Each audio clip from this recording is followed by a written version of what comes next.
Hello everyone, welcome to Anime Amigos Anime of the Year 2021. As you can see, we were a bit too excited about the new facilities because obviously this isn't it. Well, we're going soon, but the building work hasn't quite finished, so we're waiting on that one. So I'm not going to say any of them are the last one we're doing here. It's just going to be some point we'll move studios. Anyway, I'm Calvin Atkinson, the Pokemon Punk. I'm Reese, the Gundam Guru. I'm Ren, the JoJo Genius. I'm Maid, the Vanguard Vagrant, and welcome to the Anime Amigos, the one show on the internet that hasn't had an NFT made out of it yet. Yes. Get our artist friends on the job immediately. I wish we were that popular. Now, before we go to the tradition of Elliot's long list of honourable and dishonourable mentions, how do you guys feel 2021 was as a year in anime? The best we've had. Wow. I wouldn't go that That is a far. hot take. No, the best we've had since we started, at least. I would argue 2018 was better. No, I'll still say this is better. I say 2016 because of My Blood Dolphins. Well, we weren't doing it that Well, yet. since we started, so 2017 to 2021. I know. I'd say this has been, I'd say, if not the best, I'd say second. Yeah, and My Blood Dolphins also carried over to the final, to the first month we started. Oh, did Yeah, it? yeah. But I would say, no, if we were taking all the years of the last decade, a lot of years, 2016 is one of the best years in anime. But we would start doing this in 2017. Yeah. 5-year anniversary coming in a couple of months. Yay. And I would say 2021 was, I wouldn't say it was a nothing year, but it was definite. That was certainly like 2017, and to a certain extent 2020 was a bit of a nothing year. Yeah. 2021 was kind of that was a pretty good year. It felt like the first year we bounced back from COVID. Which is weird, because it was also the year that had way more high-profile delays because of COVID, because Banished from the Heroes Party was supposed to be a summer anime, that got pushed to fall. Rising of the Shield Hero Season 2 got pushed back by months, and to such extent we won't be seeing it till April. Most momentously, 2021 is the year that we all got on the same page and started watching JoJo's. It's also the year that people got even more depressed about Netflix having so many licenses. Yeah, because we had the awful live-action Cowboy Bebop. And we also had to wait for JoJo's to come out, for Eden Zero. Mm-hmm. I would say that the gap definitely felt shorter this time than usual. Like, Eden Zero was only a few weeks. I'm at the very least happy that we got Simulcast with Blue Period and Komi Can't Communicate. Yeah, it was nice to have them come out on a weekly basis. But I will... I would have flipped if Komi Can't Communicate was not weekly. Subtitle quality notwithstanding. So, how do you...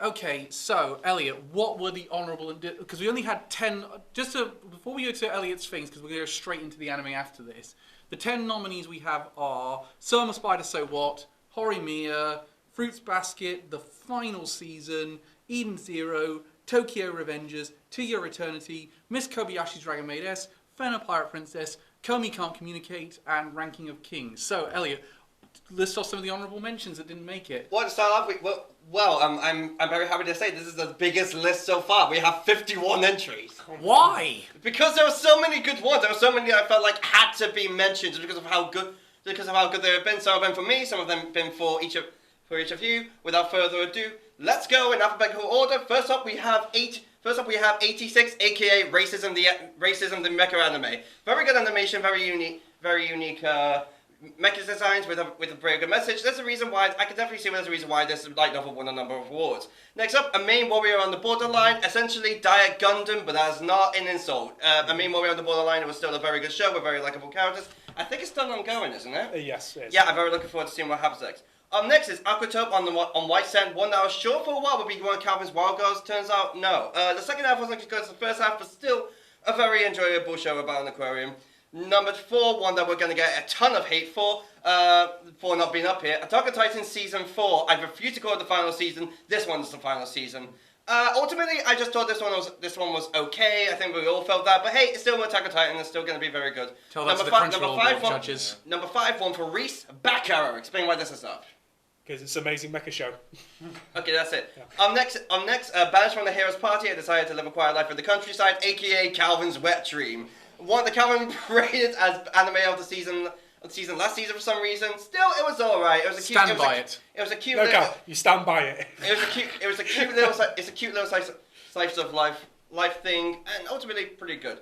Number 7 is Blue Period, aka Art the Anime. Beautiful artwork, very relatable characters. Ryuji is probably one of my favorite trans characters in anime. For real? Very enjoyable. One for me. Number 8, Carve Vanguard Overdressed. This is the best season of Carve Vanguard we've had since the original. I thought it was really great. I liked that I was having more of a character drama, more of a slice of life than focusing on the card game. Ultimately, very, very good. Number 9, Castlevania: The Final Season. Shut up, it is anime. Yeah. This has become my favorite non-anime show. It is just absolutely phenomenal. I've been encouraging everyone I can to watch it. Absolutely amazing. One I will get Reese to explain again. Number 10 is Cells at Work Season 2 and Cells at Work Code Black. Explain why these are really good. It's biology that's fun. Yeah, pretty much that. Number 11, the first dishonorable mention, The Detective Is Already Dead. This show had so much riding on it. The first few episodes were great. It just went downhill more to the point where people were just going, yeah, shit. It had a bigger dip in ratings than even The Day I Became God did. Absolutely dreadful. Number 12, Digimon Ghost Game. Who'd have thought after the terrible Digimon remake, we'd be getting a really good Digimon. This was a really good Digimon. I really liked it. It was almost Digimon mixed with Gegege no Kitaro. Really good. That's actually a good description of it, I'd say. Number 13, Dotoimi Nagatoro-san. A really fun one who, believe it or not, was actually done by someone who originally wrote hentai. You would not believe it because this is a damn good story. Really enjoyable character. Yeah, I'm glad it's got season 2 confirmed. It's got season 2. Very looking forward to it. Number 14, Dr. Stone Stone Wars. This was an amazing follow-up from the first Dr. Stone. All I wish is that it was longer. I wish it was like 24 episodes rather than just 12. Either way, still fucking fantastic. Senku is just so amazing. Got me to read the manga. Yep. Number 15, one for Calvin, Duke of Death and His Maid. Explain why this one is up there. Really nice rom-com. Very well told, but I wish you didn't leave it on so much a cliffhanger. But I'm happy. Stop doing that. It's getting season 2 really good. I'm honestly surprised it's not a wild card for you. Yeah, just comes on to see a pass with Cal's picks here. Number 16, Faraway Paladin. One of the best isekai to come out this year. Amazing world building, really fun characters, and it's interesting to have an isekai following a religious person. It's actually really cool. We might come back to that in a minute. Okay. Number 17, Fall Dive. The ultimate next game Fall Dive RPG is shittier than my real life. This one's for me. A lot of people weren't a big fan of this. I thought it was fucking hilarious. This was really enjoyable. Really broke apart a lot of these video game isekai. I just ultimately I quite liked it. So I'll give you that one. I can't even remember it. No, it's that one. It's the one with the ED with the girl it's the one where he just does everything wrong in the RPG. Big-titted gamer girl coerces the boy into. Anyway, moving on. Number 18. I don't know what you guys are thinking of this one. I think it should be up here. Girlfriend. A very enjoyable sort of polyamorous relationship. It wasn't the best, but you know what? It was fun. I had fun. The characters were great. It was pretty good. I said it should be the characters. If you mix the characters from Girlfriend with the plot of Rent-A-Girlfriend, you'd have a better show. You'd have the best show possible. Yep. Yeah. Number 19. The Great Jahei will not be defeated. Reese, explain this one. More magical fun. It's a lot of slapstick comedy. Yeah, it's going on fun. And another one I'll get Reese to explain actually. Heaven's Design Team. It's fun, religious. Makes fun of creationists. I liked that one. It was quite.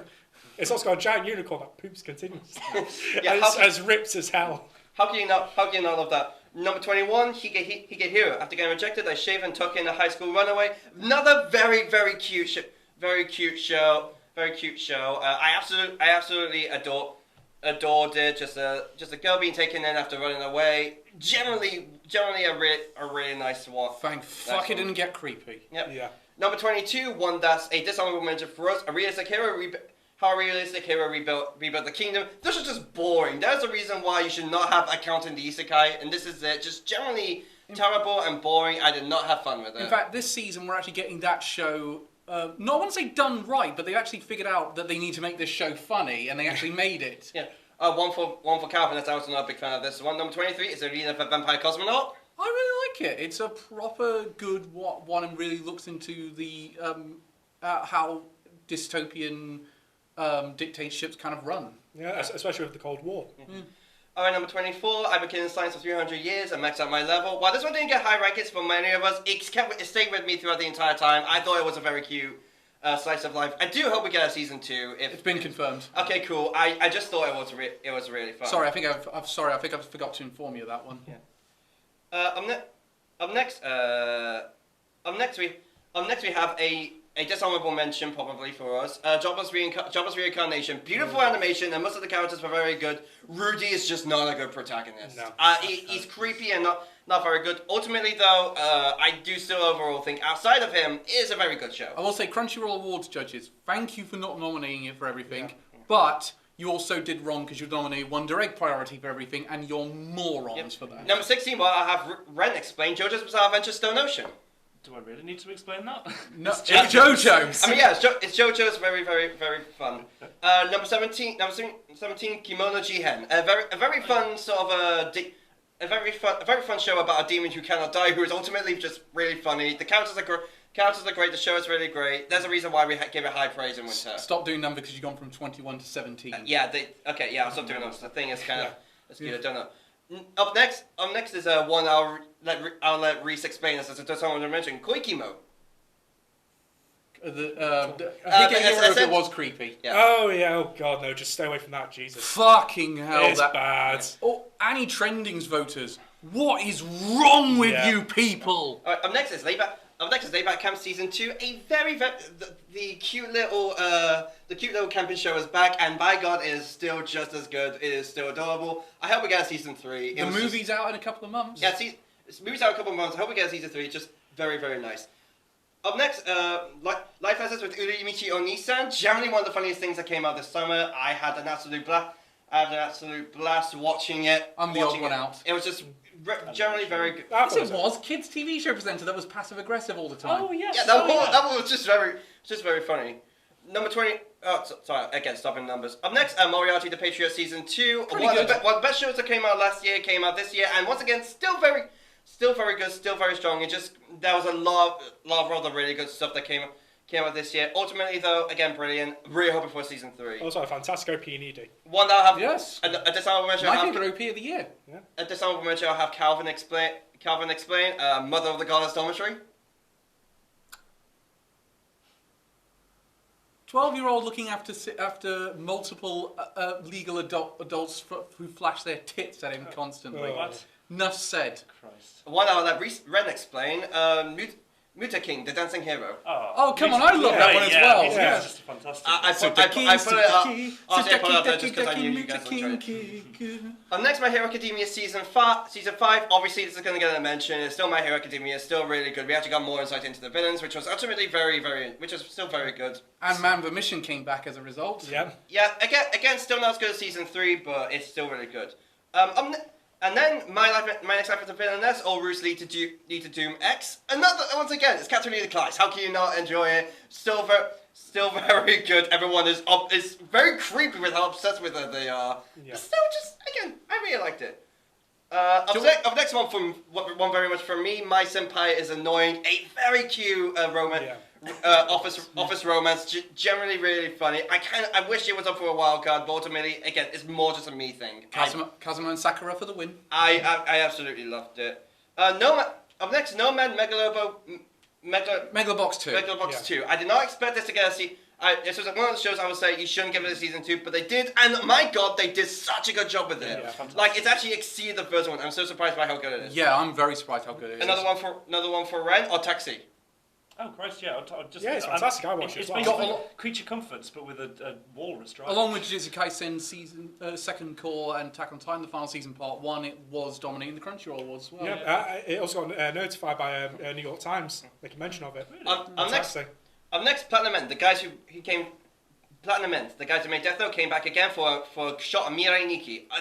That's giving it a bit of a disservice. Ultimately, it's a very good show with light Yagami not only being the villain but also actually being portrayed as a villain. Yeah. Generally very enjoyable. Next! Up next, one I'm ashamed as a dishonorable mention, The Promised Neverland Season 2. What the fuck happened? Yeah. The first season was so good. It's my favorite of 2019. You just rushed through the rest of the story. By God, that one just... And then Up next is Rito over here. I'll sum it up simply. Fuck this show! Yeah. I have no idea how it's not got more hate.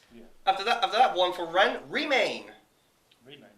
The one I kept calling Remind. The one in summer, the swimming one, the water polo. Water polo. Oh, shit, yeah, Water polo Haikyuu. Yeah, with the, what's the word? He lost his memory. Yeah, amnesia. Amnesia. Ironically, you forgot what amnesia is. No, that was a phenomenal show. Great twist. Yeah, I like it. Please get a season 2. It cannot end where it has. Up next, another one I really want a season 2 for. Remake Our Life. My personal anime of the summer. Generally, it's just a very nice show of someone sort of rediscovering their childhood, trying to make their life different, and it doesn't different to mixed results. I do hope we get a season. We get a season 2. Generally, very enjoyable one. Good luck with that one. Next one that we have very high praise for. ReZero Season 2 Part 2. A very an amazing continuation from Season 2. Honestly, I did not think it will surpass Season 1. It really did. It hasn't been. I don't think it's been confirmed for Season 3. But let's be honest, it's gonna get a Season 3. Oh, yeah, it will. It's one of the best isekai. Yeah, I'll put big money on that. So, Up next is this our mention, Sereigen Soku, Spirit Chronicles. This is legitimately the most lazy isekai I have ever watched. It is absolutely terrible. Lazier than Wise Man's Grandchild? Yeah, I say it's lazier than that. Just absolutely nothing new. Screw it. As a matter of fact, one dishonorable mention I forgot to put up here: Fruits of Evolution. By God, that one was just terrible. That was like that's legitimately one of the worst isekai that came out this year. Screw that show. Absolutely terrible. But Man Bang Monkey, it's funny. And then there's Chunky. He's dead. I know, but there's a lot of really problematic elements when you say it like that. After that one that me and Reese gave high praise for and these two eventually, Shadow's House. Oh. By God, it was just so creative, so cute. ED of the year. Aminika is amazing. ED was legitimately one of my favorite EDs of the year, probably only rivaled by So I'm Inspired, So What. Generally a very good show. I'm pretty sure it's been confirmed for a second season. I highly recommend everyone watch this if you get the chance. After that, Skate the Infinity. I'm so surprised it took this long for us to get a skateboarding anime, but it was legitimately very, very enjoyable. And of course, the villain has the Phineas and Ferb song as his theme. Yeah. You're fabulous! Oh, yeah, one of the best villains of the year, honestly. as also voiced by Dio. Yeah. Exactly. Really, really enjoyable. After that, Slime Diaries. So that's how I'm going to recount this. I got a spin-off, and it was another really cute isekai slice of life. I think combine this with that time I got reincarnated as slime as well, which also was great. Yeah, that's coming up. It's generally very good. I hope we get more of that. After that, SSS Dian Zenon. Another very good follow-up from SSS Gridman, and ultimately, just another really damn good. Hopefully, the show had better heroes than Gridman. It's gonna both have like a collaboration movie. Really looking forward to that. After that, the strange case of Vanitas. I'm a sucker for vampires. Obviously, I'm gonna really like this. It got high praise from us in summer. I legitimately just really enjoy it. It has a second season this season. I cannot wait to watch more of it. Number 41. Again, sorry. Ignoring numbers. One for Calvin. Taisho Otomi Fairy Tale. Very well done romantic comedy. I wish they got the end of the manga in there, because the end they actually missed up a bunch of really good stories. Don't know if there's enough content for a season 2, so if they do continue, it'll probably be a movie. Yeah, don't worry, we're close to. No, not even that. Don't I think worry, not enough for that. They've not got enough, so little for an OVA, Don't worry, but not enough for a season 2. Don't worry, we're getting very close to the end. Yes, then now. Up next is one for me. The Vampire Dies in No Time. Yeah, I thought this show was legitimately one of the funniest things I saw last season.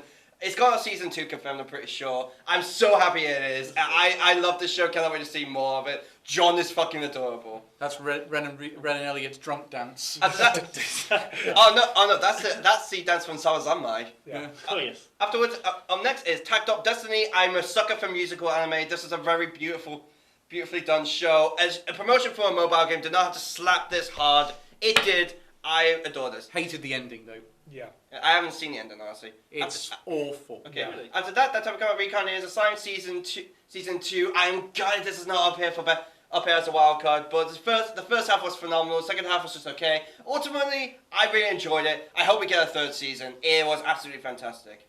After that, those Snow White Notes. I did not care about the shamisen before. I do now. Is legitimately. Oh my God! He didn't say it was dead. I absolutely love this show. Again, sucker for musical anime.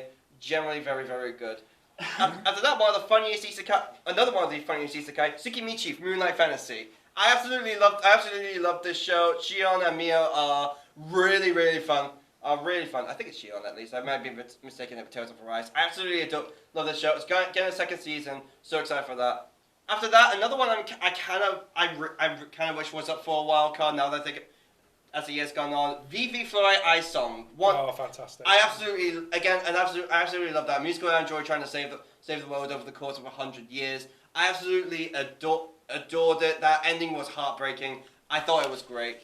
After that, Broken the Demon School, Aruma-kun Season 2. Very good. Aruma-kun is back. It's coming for Season 3.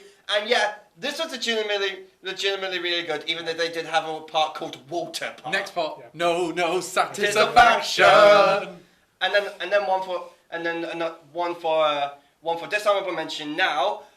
One Direct Priority. The journey was very good, but the ending was bad. Oh my god. The fact it's got a bulk of the Crunchyroll Award nominations is a fucking injustice. Yeah, one that I think you guys will explain because I have not watched it. Another dishonorable mention, Yasuke.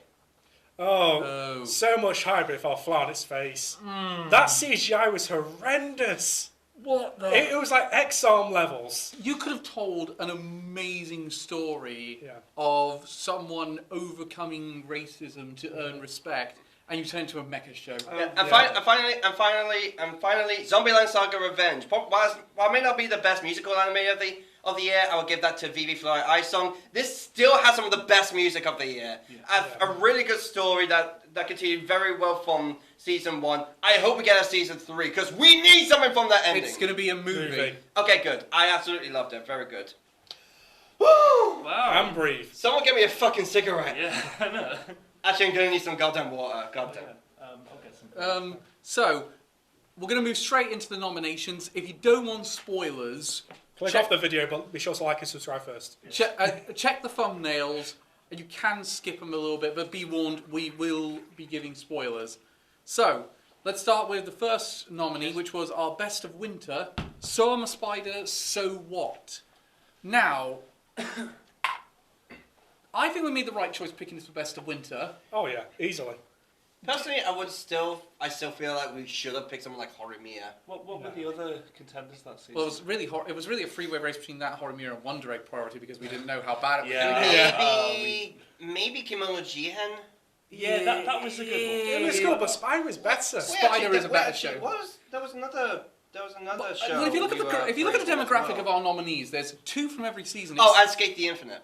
Yeah. Oh yeah. Yeah, no, the only other one I would have in hindsight, the only ones I really would have considered would have been Horimiya or Skate the Infinite. Skate the Infinite should have been 3rd place that time because it was... Yeah, it was 3rd place for me. Yeah, no, it's so good of a show. Sorry. When it comes to Summer Spider, So What? It was the nice, fun show. I think we're going to talk about the story structure in a minute because that was one of the most... Yeah. Apart from the fact it was a person reincarnating as a sort of powerful RPG spider, the other big interesting point about it was the story structure. Because we didn't know initially. Initially, they give you this idea that both these storylines are happening simultaneously, and then we discover they've, for lack of a better word... It's taken place 15 years apart. 15 years apart. They've done a Dunkirk on us. I was going to say another... Witcher Season 1. No, I was trying to avoid spoiling Witcher Season 1. What? It's been out for over a year, dude. Yeah, it's apparent that it takes place over 2 different timelines. I didn't get it until the end of the season. 3 different timelines. Oh, there you go. There's another twist. Yeah. Third timeline. Did you really not pick it up? Did you not notice when the princess was literally pregnant with Ciri when Geralt was in the room? That was when I figured it out. I did have to have it explained to me, like when I was watching partway through, and I was like, "Oh, okay, now I know to look for it." It's like, wait, isn't that the incest king? I thought he was dead at this point. Who knows? But then there was, but no, it does that kind of storyline. And how do you think how it does that? I know it's a bad comparison, but how do you say it manages it compared to something like Dunkirk or The Witcher Season 1? I think it does an alright job. It's very obvious that they are telling very different stories. Yes. Also, It's not that I feel like we'll eventually connect. I don't think it really does by the end of the season, though. What it sort of does, I'd say. Sort of. I will say they did a very good job in that sense of building up to the human form turning up, and it was worth the wait, I think. Here's my thing. I wish it had happened sooner. Yeah. I wish we saw her in a human form sooner. I just remember watching, just thinking, yeah, I can see why that time I got reincarnated as a slime did that sooner. Yeah. How do you feel like the two storylines worked? Which one is it one you like a little bit more than the other one? I like or the not? Spider one considerably more. Same, especially in the first half. Yes. Yeah, in the first half I preferred the spider one, in the second half I preferred the human one. Yeah, but the human one in the first half was really dull. Yeah. Yeah. It's just kind of build. It's just kind of slow. I think it was more build up to the second half. The second half though, with that one, Second half nails it, yeah. nails it. yeah. Yeah. It feels like we got in with the with maybe the wrong premise with starting the show compared to where it finishes. Like you expect one thing, which is obviously the spider isekai antics, and then later on you get this whole like enthralling narrative as to what happens in the future. I think it does it quite well, but there are times I think it kind of misses. But doesn't count against it because overall it's very strong. How do you think this compares to other isekai that came out this year? Because we have very strong isekai like Faraway Paladin and John's reincarnation. What? I'd say other ones like Faraway Paladin are better paced. Like I feel like with someone like Faraway Paladin, you have to go slowly with that, so you learn more about the characters and the world and like how Will grows up. With Spider, I feel like you could probably speed this up a little bit more. Yeah. Especially the human half in the first half of the show. probably going to bring this up when we talk about animation, but the CG in it is awful. It is. I'll say now, out of all the things on this, it has the worst animation. Yeah. Yeah, but that kind of adds to it, though, don't you think? Yeah, no, it does. Just in the way, the amazing dialogue and everything. Yeah. In contrast with just how poorly it looks. The monkeys. Yeah, oh, Jesus. Oh god, the monkey. I did like that whole thing of the fact she thinks she looks like this, but she actually looks like that. Yeah. Yeah. I think I see it more sort of as a comparison as to what she's actually like versus what the humans see her as. Yeah. Now, considering they have kind of merged the timelines together by the end of it, how do you think a season 2 would handle it? Because I got a feeling they can't do the multiple timelines anymore, considering that they have kind of caught up with one another. Yeah, it won't really make most sense. I'd probably say maybe if they continue with the split timeline, it will probably have because obviously Kimiko joins the Demon Lord at the end. Maybe it'll be more her just becoming more powerful to become her full human form. Because at the end, where we see her, she's still half human, half spider. Yeah. Well, By that point, maybe it's like she sort of the Demon Lord building up more of an army, sort of figuring out more why they see Poltemus as the big antagonist. They see Poltemus as the big antagonist. but I mean, I'd say, how do you feel like these main characters are? So we've got two main characters really, Shun and oh god, I've lost suddenly. Kimiko. Kimiko. Sorry, I accidentally swallowed my spit again. Oh my. How do you think they hold up as protagonists? I definitely think Kimiko's a better one, just because she's more fun. Yeah. Yeah. It's kind of funny because in the real world she's sort of seen as a quiet kid who's bullied a lot. Meanwhile, as a spider, she has so much to say. Yeah. Like I think that's kind of the point that when around other people, a lot of people can be very quiet, but when they're on their devices, they can talk a lot.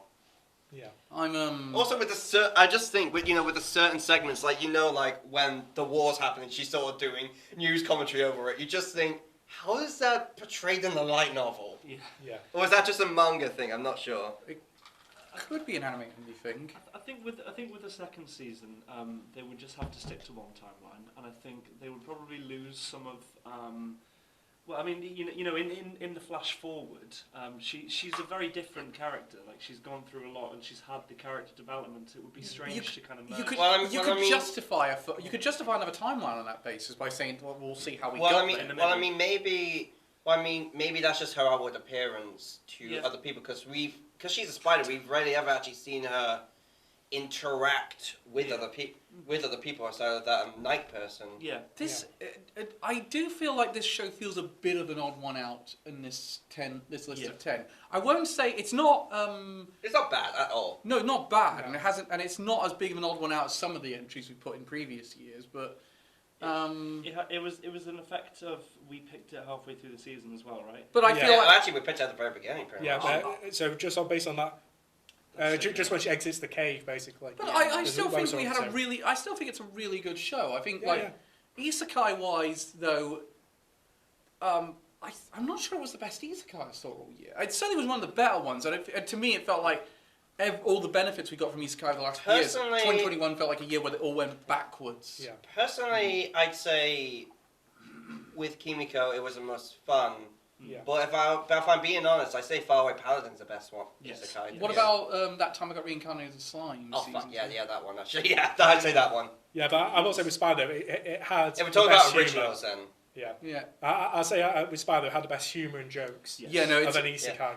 also had the best ED. Also, Yeah. probably arguably one of the more original ideas for an isekai. I would Yeah. say. Yeah, because when you go into it, you think of it, it's going to be like that time I got reincarnated as a slime. It actually seems to be doing something quite different, Yeah. as opposed to all the other isekai. I have a feeling that if this does get a second season, it might end up being revered as one of the I greats. did get bored. At the first half, I did get really bored being in the dungeon by a certain point. I was like, oh, thank Really? God she's out. Yeah. I thought the dungeon was probably most Yeah, enjoyable and part. I say, same. honestly, I I agree, say man. when she leaves the dungeon, Yeah. it almost feels like a story's kind of gone to a standstill. Yeah. Yeah. C- But it's 'cause- just walking around. And the biggest threat really is her trying to escape her mother, which the fight against her was very underwhelming. Yeah. Yeah. Okay, so let's move on to the next one, I think. We'll talk Horimiya, which was my first wild card. It was my anime of winter. It was mine as well. What do you guys think of Horimiya as a whole now that we did have that final episode? We have now reviewed it after that final episode. Yeah, I still think it stands up really well. Yeah, I still think it's one of the best slice of life romances of the year. Yeah, rewatching it, it's very mature. It's not like it feels like it treats its characters like actual adults. Like Yeah. it's not. I actually find the male character very relatable to me personally. Izumi. because- Yeah, as someone who was bullied a lot in the past, but then sort of found more happiness as time went on. I also think one of the things I think is they knew to give the show a bit of humour as well as character development. Yeah. Yeah, the show is pretty funny. That's Yeah. Honestly, this is the funniest show I've watched all year. Yeah. Really? Would you say that go that far? I would go that far, yeah.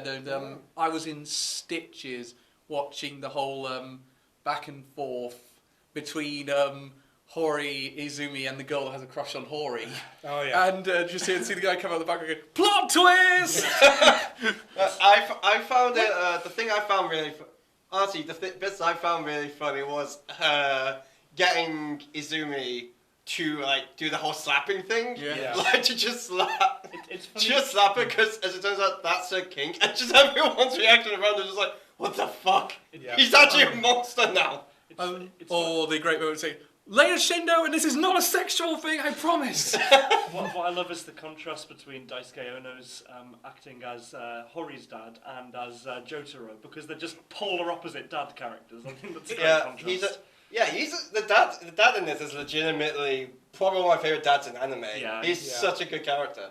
I do also think Hori's character arc is very good. Izumi obviously gets the majority of the character arc. Which is understandable. I feel like in the manga we would have gotten more character development from both of them because quite clearly this is kind of this is condensed the manga. Luckily, not to the point that Promised Neverland did. I wouldn't say Hori gets an awful lot. I would say equal amount. Sure. Yeah, no, I would say, but Hori and Mimura. I will say though, with in regards to that one, it did break Twitter twice. Yeah. Anime Twitter twice. Once Yeah. for the ending of episode 7, Which was them fucking. Well, Yeah. implying that they were. No, it's confirmed. they were, yeah. In the manga, it's confirmed. Okay. Yeah. And also with discovering Hori's kink. Oh yeah. Um, So it's a massive meltdown over that. yeah, no, some anime fans. Wasn't there also apparently some, didn't it apparently go through a controversy because for people mistaking it for being homophobic? As well? That one as well. Yeah. What was that one? Essentially, Hori was a bit. She had a real. She was really scared that Izumi was going to run off with another man. Right. Okay. Yeah. Yeah. I admit it was probably misguided, but at the same time, it was I mean, I could easily tell it wasn't meant to be seen in that. No, it wasn't meant to be seen like that. Yeah, but of course, you've got the people on Twitter. Yes. See things very differently. No, exactly. I think that's taking it out of context because it is an internal individual bias for Hori. It's not like a message the show is trying to say. No, she's known to be a bit of an insecure character in instances like that. So naturally, she would. And you can do really bad things that you're not that you wouldn't normally do if you're very insecure. And we're not saying that she. No one is saying, the show certainly doesn't say that she's right for having those thoughts, which is exactly why. Yeah, we aren't justifying those opinions. No, exactly. No, but the other one it broke was when they discovered Hori's kink, and people claimed it was promoting domestic. No, a lot of people do legitimately have that kind of kink, and I mean, outwardly it can be seen as bad, but it can, you know, and you can also see it as Miyamura, despite him being a little uncomfortable about it, embracing her kink and making sure she's happy with it. Yeah, it's that one. It is that when he says to that guy who has a crush on Hori, "Could you ever slap her?" And he says, "No, well, you're not good enough then." Yeah, of course, the whole thing that happened was with the whole Me Too movement as well. That kicked off on Twitter. Around that time, that sort of reconverged around Twitter around that time. Yeah. I also think it's done by people who don't understand a lot of the nature of domestic violence. It's a mentally controlling thing, not just an outward physical. It's not just. As a matter of fact, a very large number of it can be mental abuse rather than physical abuse. Physical. So I do kind of question how much research the people that were saying that have done into domestic.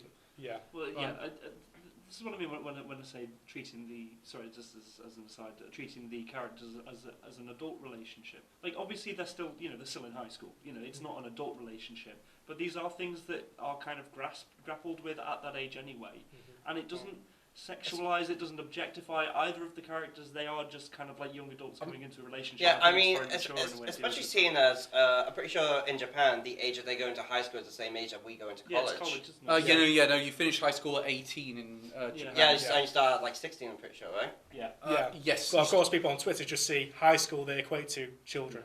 And as far as a high school romance goes, this one I would say is one of the much better ones. It's not just. Like, I'd say if I had to compare it to any, it would be compared to Rascal Does a Dream of Bunny Girl Senpai. It's a very sort of mature, trusting relationship. Like, Hori has some insecurities, but I think she, just like everyone else, just still very much know that Miyamura's not going to cheat on her or anything. I also do like the fact it's not it's a romance anime when everyone's not constantly flustered around each other. Yeah. Something else I actually really like is that even the characters outside of the main couple are still very interesting in the romances and affections that everyone has for one another. That actually brings me to the big criticism that it had, the big legitimate criticism it had, which is it cuts a lot of the manga. It really. Yeah, it does. I feel like there's a lot of scenes that we don't get. Like, I think one thing that skipped over was when Miyamura and Hori actually end up getting together. I don't think we really saw that in the anime. But we kind of do. We kind of do. We definitely get sort of implications, but we don't actually see them like saying, let's go out. That's what I mean. That's not the focus. Like, I mean, it's fair enough that it's not in. Like, I already at the very least gave it credit. Yeah. It put in what it needed to. Yeah. I felt like it at the very least kept in the very important things and to help develop the story. And to that, I have to give it credit. Yeah. And to that last point, you do kind of see Hori say when his dad asks, "Is this your boyfriend?" and then she basically says, "Yes, of course it is. You got a problem with that?" Yeah. Let's face it, let's just not be glad it wasn't sold online 16.5. Yes! Oh, thank God. Christ almighty. Don't look that up. Okay. It's essentially sort of online the sex chapter. Yeah, Reki Kawahawa basically put online the chapter he wanted to do that he didn't have. So in fact, there's actually, if you really want to laugh, you can get the SAO Abridged team reading it out. Oh, God. Incidentally, Fun fact actually, I actually read that before watching Coco. Like, actually in the cinema. I was 15 minutes early. Oh my God. That is a weird juxtaposition from cat's piss to champagne. Don't do something with that. I can see the gears turning in Would your I head. do that? That's what Cal has instead of champagne. Taser. but still, to go to Aubrey, I want to very least say this. It's gotten me interested in reading the manga. Yeah. And that is definitely something. That's definitely something to his credit. Like, obviously, when people say like, "Oh, just read the manga." Personally, I don't normally see that as sort of like, the manga is better than anime. I'd more just think, okay, this anime is so good. I want to read what happened, either what happens next, or to get more context. They do give an epilogue chapter around Hori's brother. But the one thing you really get out of it is that Hori and Miyamura stay together after high school. That does not surprise me. I do not see those two splitting up anytime soon. Yeah, but that goes to the whole problem of gatekeeping with the whole manga versus anime crowds. Yes, Because in my opinion, if an anime can't adapt a manga well enough to tell its own concise story, it's failed as an anime adaptation. No, I still think it does tell a story. It still tell a story. Yeah, but I'm saying no, the manga shouldn't be.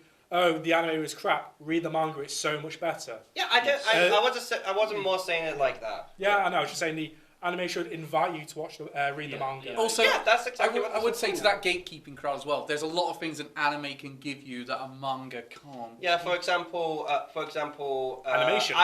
For example, as much as I do praise the Demon Slayer manga, and I do think the manga artist for it does get a little too much hate, I cannot deny that, or unwarranted hate, I cannot deny that Ufotable Ball definitely made that story better. Yeah. I do also think, for example, Haikyuu is, despite the fact they messed around with the manga storyline a little bit, it definitely improves on it because it can really show that tense moments between all those different plays. Yeah.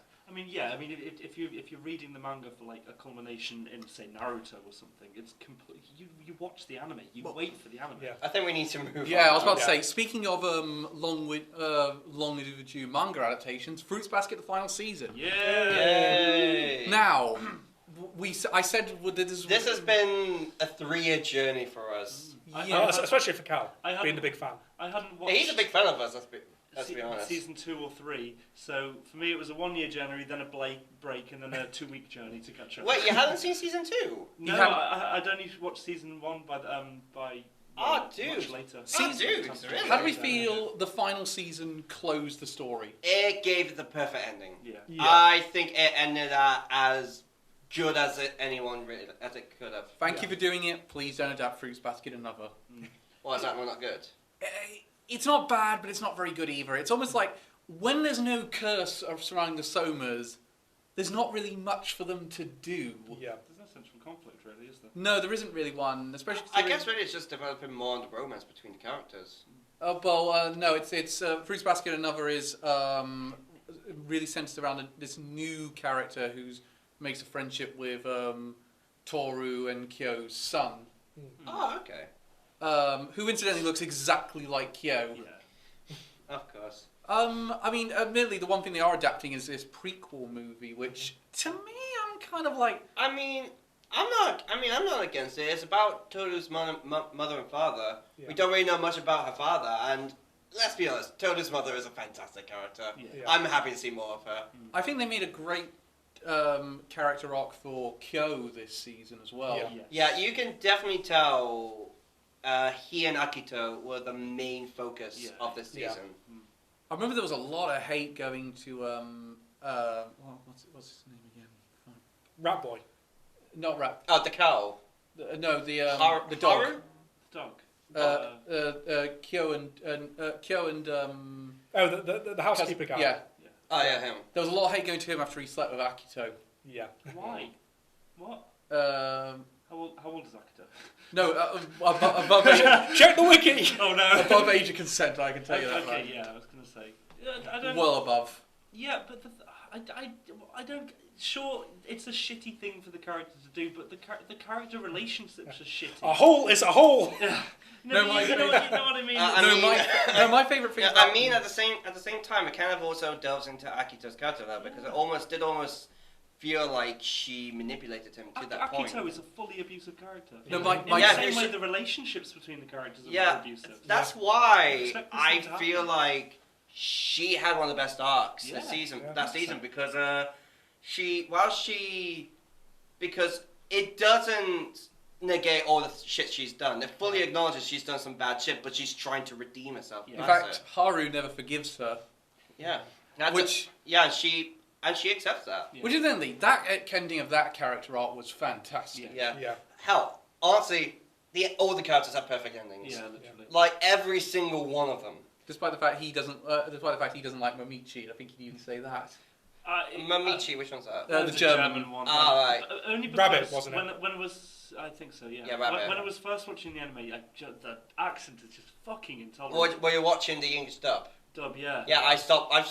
I watched Doug getting into the sub because the voices did kind of No. me. That is a fucking upgrade from the original Fruits Basket. Well, when I got onto season 2 and 3, I watched in dub just for ease, and I actually, I think the performances of most of the characters was ace, and also I liked seeing the interview they did before season 3 with all the character voice actors. Laura Bailey is excellent as Toru in this. She really is. I was actually kind of surprised when I learned it was Laura Bailey. She plays very different characters now, and I mean, she's her coming back to anime for a long time. She kind of moved out of that zone, so it's nice for her to come back for this project. Yeah. I feel like when it comes to this season, it did a very good job wrapping up everyone's story, but I also was thinking, wow, they just kind of ended the curse. Yeah. No, one of the things I found funny is It felt like throughout the curse was just slowly decaying. Like you progressively saw people lose their curse as it went on. It felt like at some point during their lifetimes, it would have. It just felt like Akito had the power to just end it instantly. my favorite thing was the fact the guy say he had a plan. It was all part of his plan. I'm like, you're full of shit. This this could have gone any number of ways wrong. Yeah. This plan was you just made this shit up as you went along. Fun Didn't fact, you? actually, for the guy who played the original God, that was actually voiced by Matt Mercer. Yeah, this Matt Mercer comes back Yeah. to voice him for this one. Oh. Yeah. Well, I was talking to Cal about this. It seems weird jamming Kyo's dad in at the points that we see him. He's only really in 2 bits. Like he's in the beginning. of Yeah, season so 2 and we the do end. kind of we do kind of understand that he has a nifty relationship with his dad. So to actually see him then, and for Kyo to kind of finally get some closure with him, I'd say that was more the purpose. That was more the purpose of it. That was his Because role. I would not have wanted to see more of that character. Hi, son. Bye, son. Yeah, pretty much. Yeah, that's Peace. fine. I mean, he was a tool just to kind of further Kyo's character development. That's fine. Yeah. I think they gave a good character development to Yuki as well. Yeah. Yes, Yeah, definitely. Yeah, it almost feels like the original writer of the manga was actually kind of listening to fans because while it's very sort of there's people saying they don't mind who Toru gets with. Most people did lean more to Kyo. I felt like he heard that. I went, all right, she'll get with Kyo. That's fine. We'll give Yuki someone. The end of season 1, obviously, she was going to get with Kyo. I think end of season 1 kind of pretty much confirmed it. Yeah. I felt like there was no way back at that point. I mean, it would have, but that being said, I would not have been fully satisfied with either of them. Both Kyo and Yuki are very, very good characters. I find it interesting that Yuki and Toru kind of get the final moment in the show. Yeah. That was kind of interesting. But I think my favourite scene with Yuki in the final season was his speaking honestly and openly with Kyo. I thought that was long overdue. I'm surprised they never had a fight where Kyo won. Yeah. Yeah, I was that's true, expecting to get that. Yeah, that is a good point. I forgot about that. Now, if you think about it, he technically did the fight for Toru. That was technically him winning. Viewing women as an object. Yeah, Yes, they- he won they- that. I'm not meaning. Obviously, I'm not meaning Yeah, as no, that. I know. Obviously, I'm not. Yeah. I think. Is there any other negatives we can think of for this show? I'll be honest, I can't. No, I think it had, as I said, a perfect ending. This has legitimately become my favorite slice of life anime. It's probably the one I've been when I was catching up with it most emotionally invested in. Which is surprising because I don't think you were that on board in the first season. I wasn't. Especially because we know it's Cal who's the furry. Yeah, I'm exactly. not a almost. furry. I just couldn't match Cal's passion for all the, especially Kyo. I mean, Cal Yeah. loves Kyo. No, you're dead. You're dead. You're dying. I'm breaking my finger on another Anime of the Year podcast. Just a shame he can't turn into a cat. Well, you can't turn him into a cat at least. Continuing on. Next! We don't know. We're not of the opposite gender. Next! Red, get sex change. Okay. Next! Races Wildcard, Eden Yes. Zero. Fantastic. It's the spiritual successor to Fairy Tail. Which is surprising because I don't think you were a big fan of Fairy Tail, were you? I was. I stopped at the time skip and forgot to go back to it years ago. I'll be honest. Which was like over like 100 I'll be honest. episodes I think I in. watched like 25 episodes of it, and I kind of forgot to go back to it. Mind you, this was before. This was when I was more of a casual anime fan. Yeah. All I will say is it really is just Fairy Tail in space. Yeah, Yeah, I mean, but I think personally succeeded it. did you guys notice all the time they put in Natsu and Lucy in there? Yeah, there's Fairy Tail that- characters in almost every scene in the background. So really? Yeah. Yeah, Yeah. I noticed like twice I'm pretty Natsu sure- and Lucy. I'm pretty Like once in the diner in Blue Garden, and the other time in the Gem Planet. Isn't Yeah. Juvia in one of them? Yeah, and her and Gajil are also in the OP. Yes. Yeah.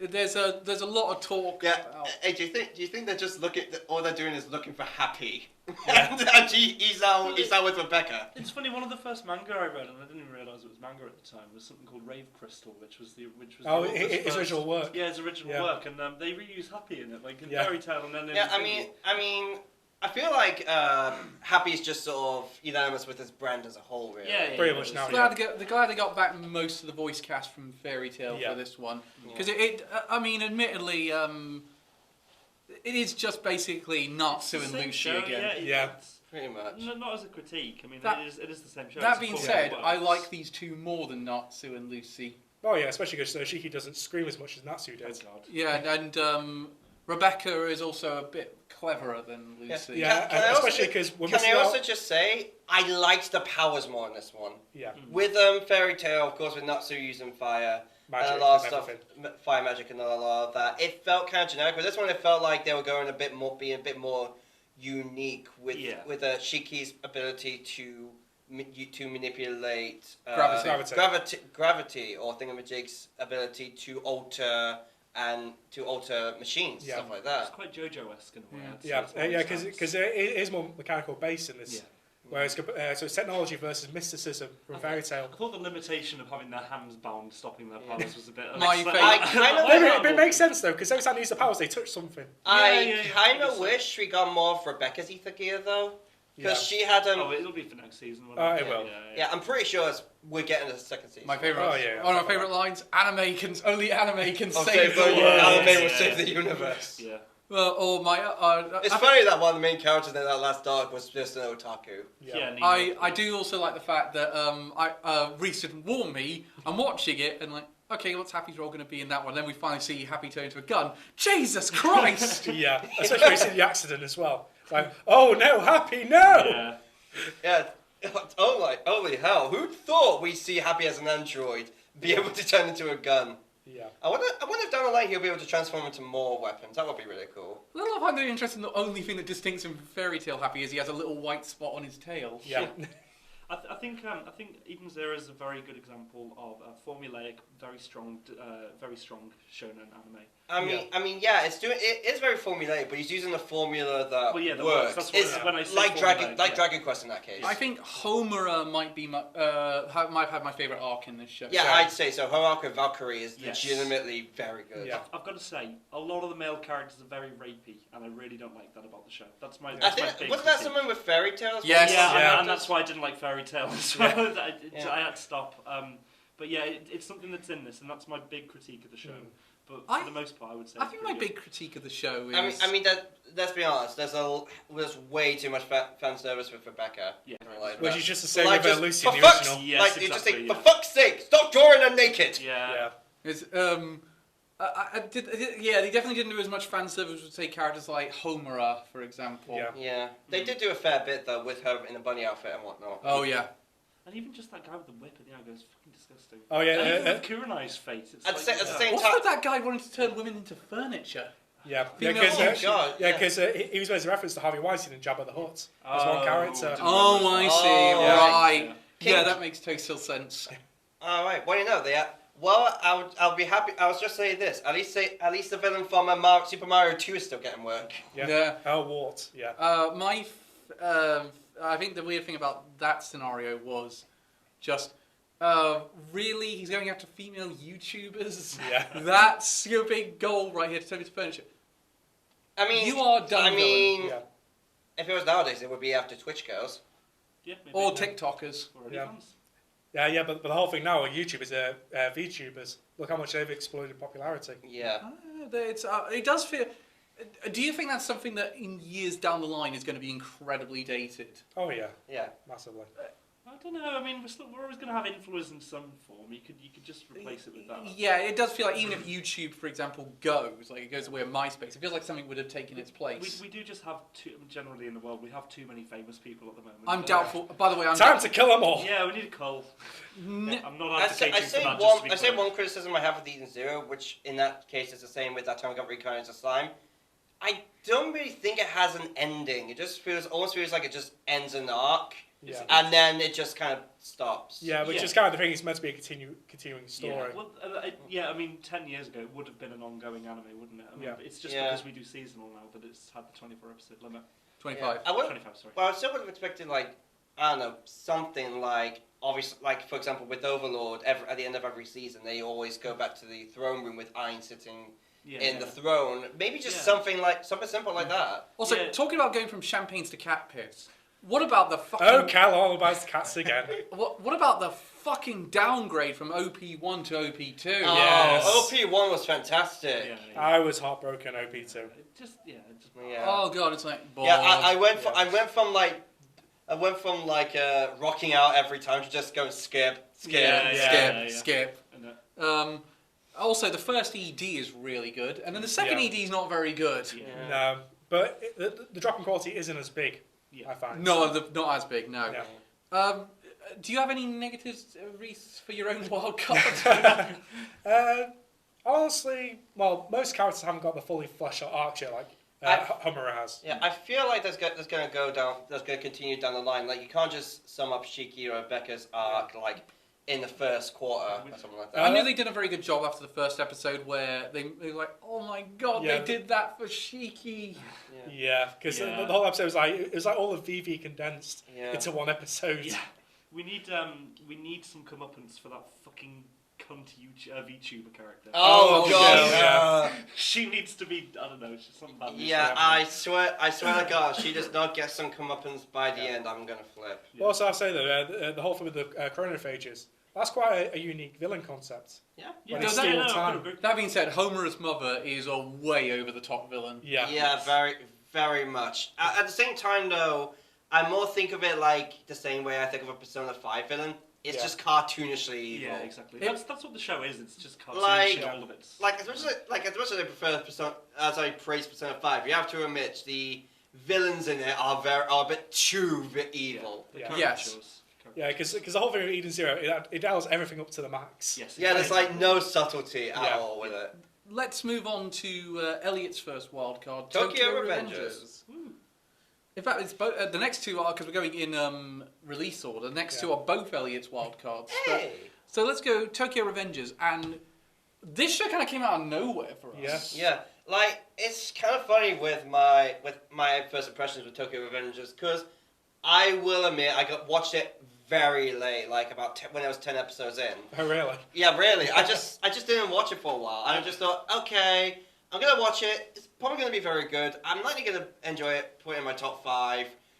Let's see what it is. At the end of the when I got to like episode 10, I was just like, oh my god, I was wrong. Yeah. And then I got to the end of the series, I was like, oh my god, I was wrong. Yeah. So many good characters, so many good moments in it. The comparisons to Erase were drawn quite quickly. absolutely. The big comparison I saw on Twitter and the media is Back to the Future. Yeah. Yeah, I can see that actually. To be honest, it's a comparison. Except in that, while Marty was unintentionally changing the future, Takamichi was intentionally Yeah. changing the future. Which again is with Erased, that's Yeah. what he's doing What's in that that show one. you were talking about before, the Slice of Life one, where he goes back to college or something with the art? Oh, The remake remake, Art yeah, it's Life. basically that, isn't it? But with a different. Yeah, pretty much that, except a lot darker. Yeah. Yep. And with a lot more gangster. Yes. It does do a very good job reflecting what was going on historically in Japan at the time, the disaffection of the youth from their parents, Yeah. the gang culture that was kind of Yeah. festering. Was that normally a thing in the early 2000s? And it was Yeah. it was a bit of that, but it was also kind of meant to be a nostalgic thing for. At the time, it's kind of meant to be a nostalgic thing for like the 80s and the environment of It's Akira. romanticises it, doesn't it? Yeah. But no, I wouldn't say romanticized. If anything, it kind of shows. It does. Yeah, I'd say it more it more just represents it, and in a way it does romanticize it, but in another it villainizes it as well. Because Yes. It's a combination between the two. fights look bloody in this show. Yeah. God, the fights look painful. Yeah, I'll say this now. This has the most realistic battles in the year. Yeah. I meant to admit, it did make me care for characters I didn't think I was going to care about, like Draken, for example. Yeah, like, I did not expect I would care about Baji as much as I did. It's one of those where I go, No, like, with Draken, it's like, okay, get out of your head the Kim Possible villain for a minute. Yeah. I'll tell you which character I don't care about. Fucking protagonist. What a... What, you don't like Takamichi? He's so annoying. Oh. He's No, so piss annoying. Takamichi's amazing, though. It's a case of Shinji. I just don't like Shinji, and it's just a crybaby knob. Free- No, but against the one? thing is, Yeah. but the I thing just is, don't like but the him. thing is, there's a reason why he's like that. Because I mean, all these other guys have sort of trained and been built up Yeah. throughout those years. Like, he's facing up against some of the strongest delinquents, and yet he admits, like, he was a lapdog. He was a lapdog, and Yeah. he fled when he was like after high school. Just for clarity's sake, I'm not saying he's a bad character. I don't like him, but I think I think he's well written. But Yeah, there's a difference. it's just Yeah, there's a difference between a bad character and a character you just don't like. Yeah. Yeah. You know, I You have to admit though, fucking Mikey. Yeah. Mikey is yeah, an Mikey's awesome great. character. Yeah. It's a whole. He's a perfect combination of childlike innocence and badassery. Yeah. I just found it so amazing that it took them ages to realise that Emma was his sister. That's like so so- Yeah, the whole stalking episode. This Yeah. is so obvious. They look exactly Yeah. like each other. I love a great moment was finding out how Baji and Thingyo what led to the split. Fuckhead's name.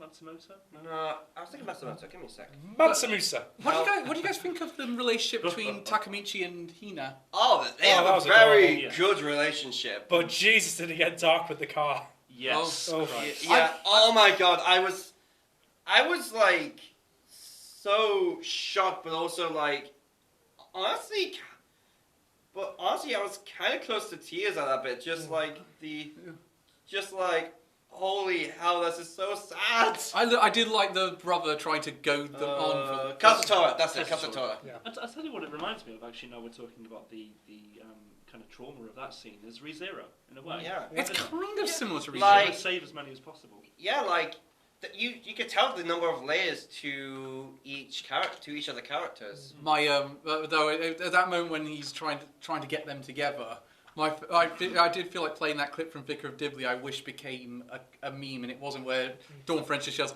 "Oh, for heaven's sake, just kiss, you Yeah. morons!" Yeah.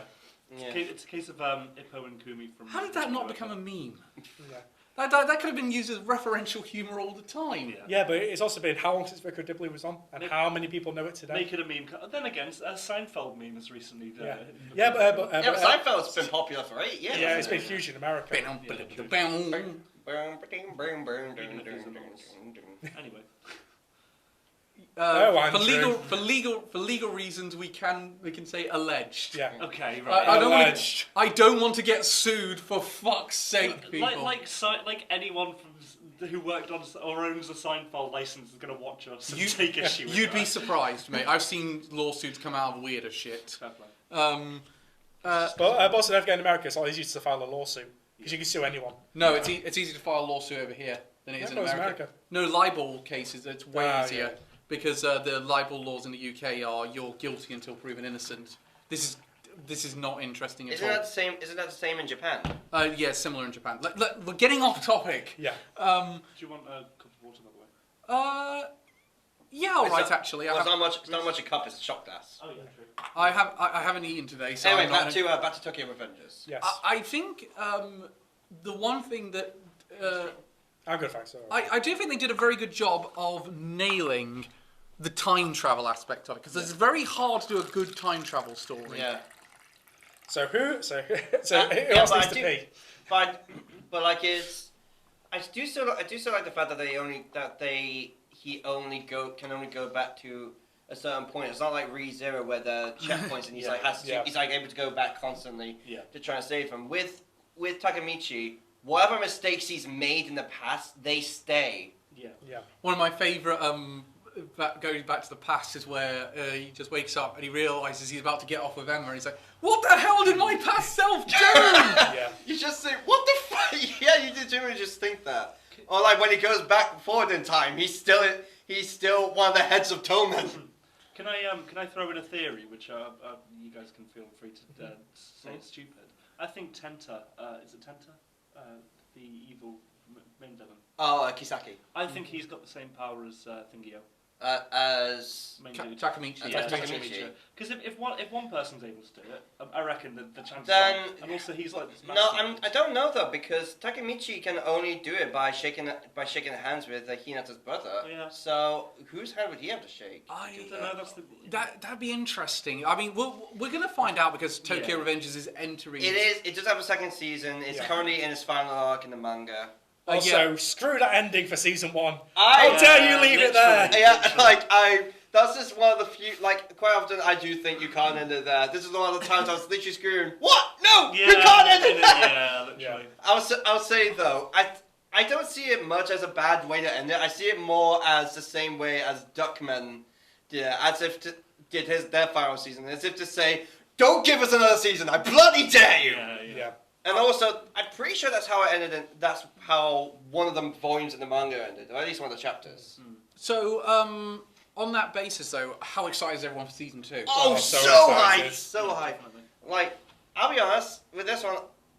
The more I think about it, I can't think of any negatives. I'm not waiting. I'm going to Comixology right There's now. there's some moments that maybe drag, but they always pay off in the end. I do like the fact it shows this idea of camaraderie wherever it's worth, and it kind of does show how you Yeah. slowly get into a gang because you just feel like this is Yeah. where you belong. Yeah. It really does kind of tell the story of a disaffected youth that feel Yeah. abandoned. And also the broad range of reasons why you would join, you know. Yeah. Yeah. I think there are too many... Turns out one of them is time traveling to save your girlfriend. There are a lot of characters for me to keep track of at any given time. That's what I would say, is that I don't care about all of the cast. Also, doesn't help that half of them are blonde. Yes, yeah, exactly. But at the same time, blonde hair is very it's synonymous trendy, with so, delinquents. Yes, obviously. It's the reason why, say, going back to Persona 5, Ryuji's hair is blonde. In that. Or go further about Dragon Ball. Dragon Ball, yeah. With the Super Saiyan, it's why Chi-Chi calls Gohan a delinquent. when he goes Super Saiyan. Right. Yeah. Yeah. And I'll be honest, if I was brave enough, I would totally get Kazutora's tiger tattoo in the same place. That's why the police searched me near the Tokyo Tower.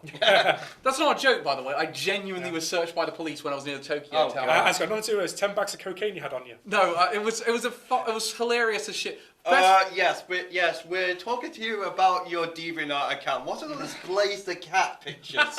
Oh, God. DeviantArt, that's a name I've not heard No, of. the funniest thing ever was when I was going through passport control. They do this thing where they check your bags occasionally, and the guy asked, "Do you smoke?" And I went, "No." And he said, "Really?" He just sort of looked at me and thought, "He clearly smokes." Do Japanese authorities not see enough white otakus come through that they know what one looks like? I mean, No, they didn't realise. I mean, let's be honest. Most otakus probably have coloured hair, and also his beard isn't as neck beard. that's true. My tour guide didn't realise I was one until one of my manga fell out of my rucksack. And also, he's wearing an anime shirt right now, but come on, it's not covered in the pictures of the cats from Madoka Magica doing ahegao. I don't think it's really full And of he doesn't shows. bottle his own piss.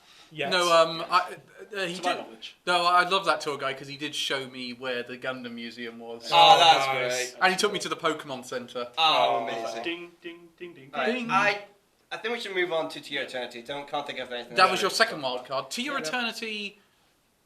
I'll Don't- say, fucking best opening episode of the year, That was impressive. possibly ever. It is a fantastic opening episode, and it was great that and it had some great arcs in it. It really does get you into these characters and gets you to like them. Yeah, I pretty much said at the beginning of at the end of the show, if this doesn't make it if this isn't a wild card by at least one of us, I'm gonna flip. Yeah. I will say though, the one negative I'll say about it is the formula does give you a lack of hope every time you start. It's just Yeah. kind of like, no, who's dying at the start of this arc? Yeah, I mean, they did kind of develop your expectations with the last arc when two of the characters ended up surviving. Yeah, but they'll die eventually. Yeah. They all do. I Let's hope wait till that- season 2. Yeah, I hope they don't. My hope is kind of we see them grown up eventually and like interact with Fushi again. The only one that was a gut punch to me really was Gugu's death. Oh Yeah. my god! Because Absolutely. Yeah, that's the thing that this show that really makes the show hit so hard. Something that King's Game have tried but completely failed at, which is trying to make you feel sympathy for the characters. Because the King's Game, essentially, the episode they start telling you more about the character, just like, right, he's dying. Yep. Well, that's a giant flag. whereas with Meanwhile, with this one, we spend episode after episode after episode learning about them, and Yeah. it's not like with March where Fushi interacts with her for a short while. He was with Gugu for literal years. Yeah. they were like brothers to us. To the Yeah. point where for like those 4 years he didn't transform once. You could generally see that with his appearance. Yeah. Well, I thought that was a nice touch because we got to see what that boy he first met would have looked like if he grew up. Yeah. Yeah. It's interesting he chooses that as his almost constant form. Well, it's the first human form he ever took. I Really. know, I know it's open to interpretation, but do you think Gugu's girlfriend knew it was Fushi and that he was dead? I think I think she did. deep down she kind of did.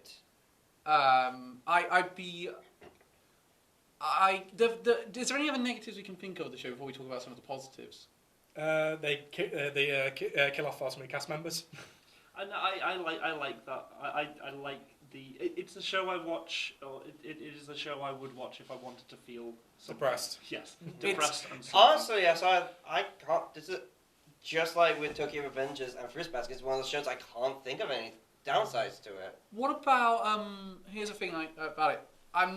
The villains' motivations are a bit weird. Yeah. Both of the villains, I should say. I mean, the only real villains there are the Knockers and I can't help it. Every time they said that, I laughed. I Knocker. giggled. yeah, and that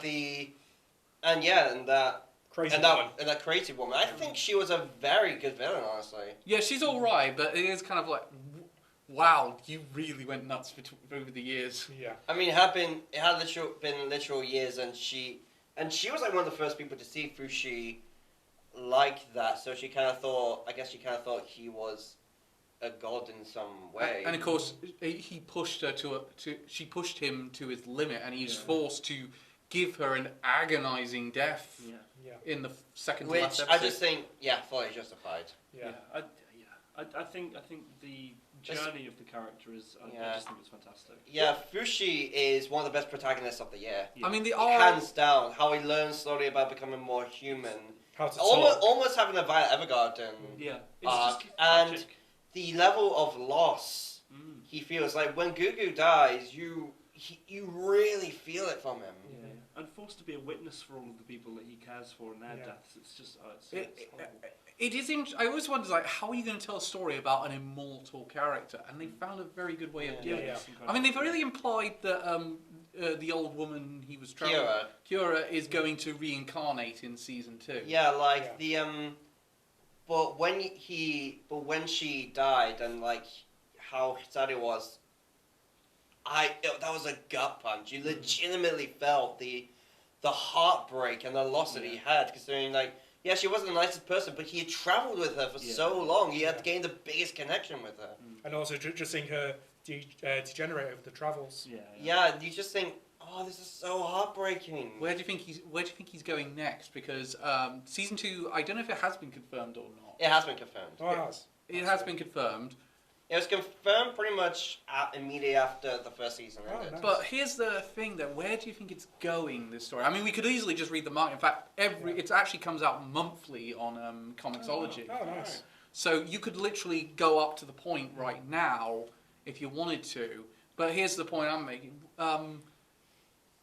Where do you think the story's going for anime-only viewers? I think that's the thing that makes it most intriguing, because I don't think anyone really knows.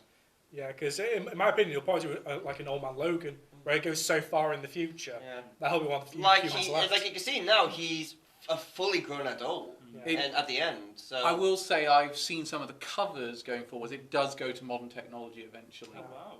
So yeah, but again, he's immortal. He's a, Yeah. he's Like, he spent the first 500 years of his life as a rock. Yeah. that's got to be really boring.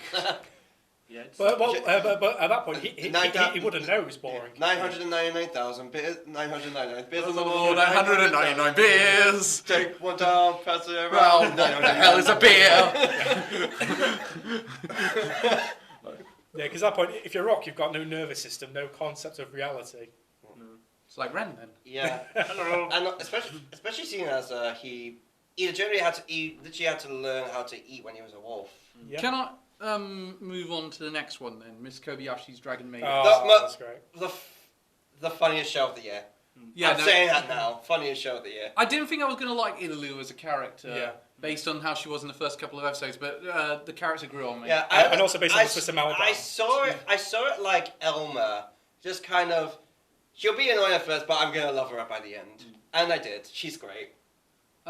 Incidentally, I do think... Also, one of the best OPs of the year, hands down. Yeah. Yeah.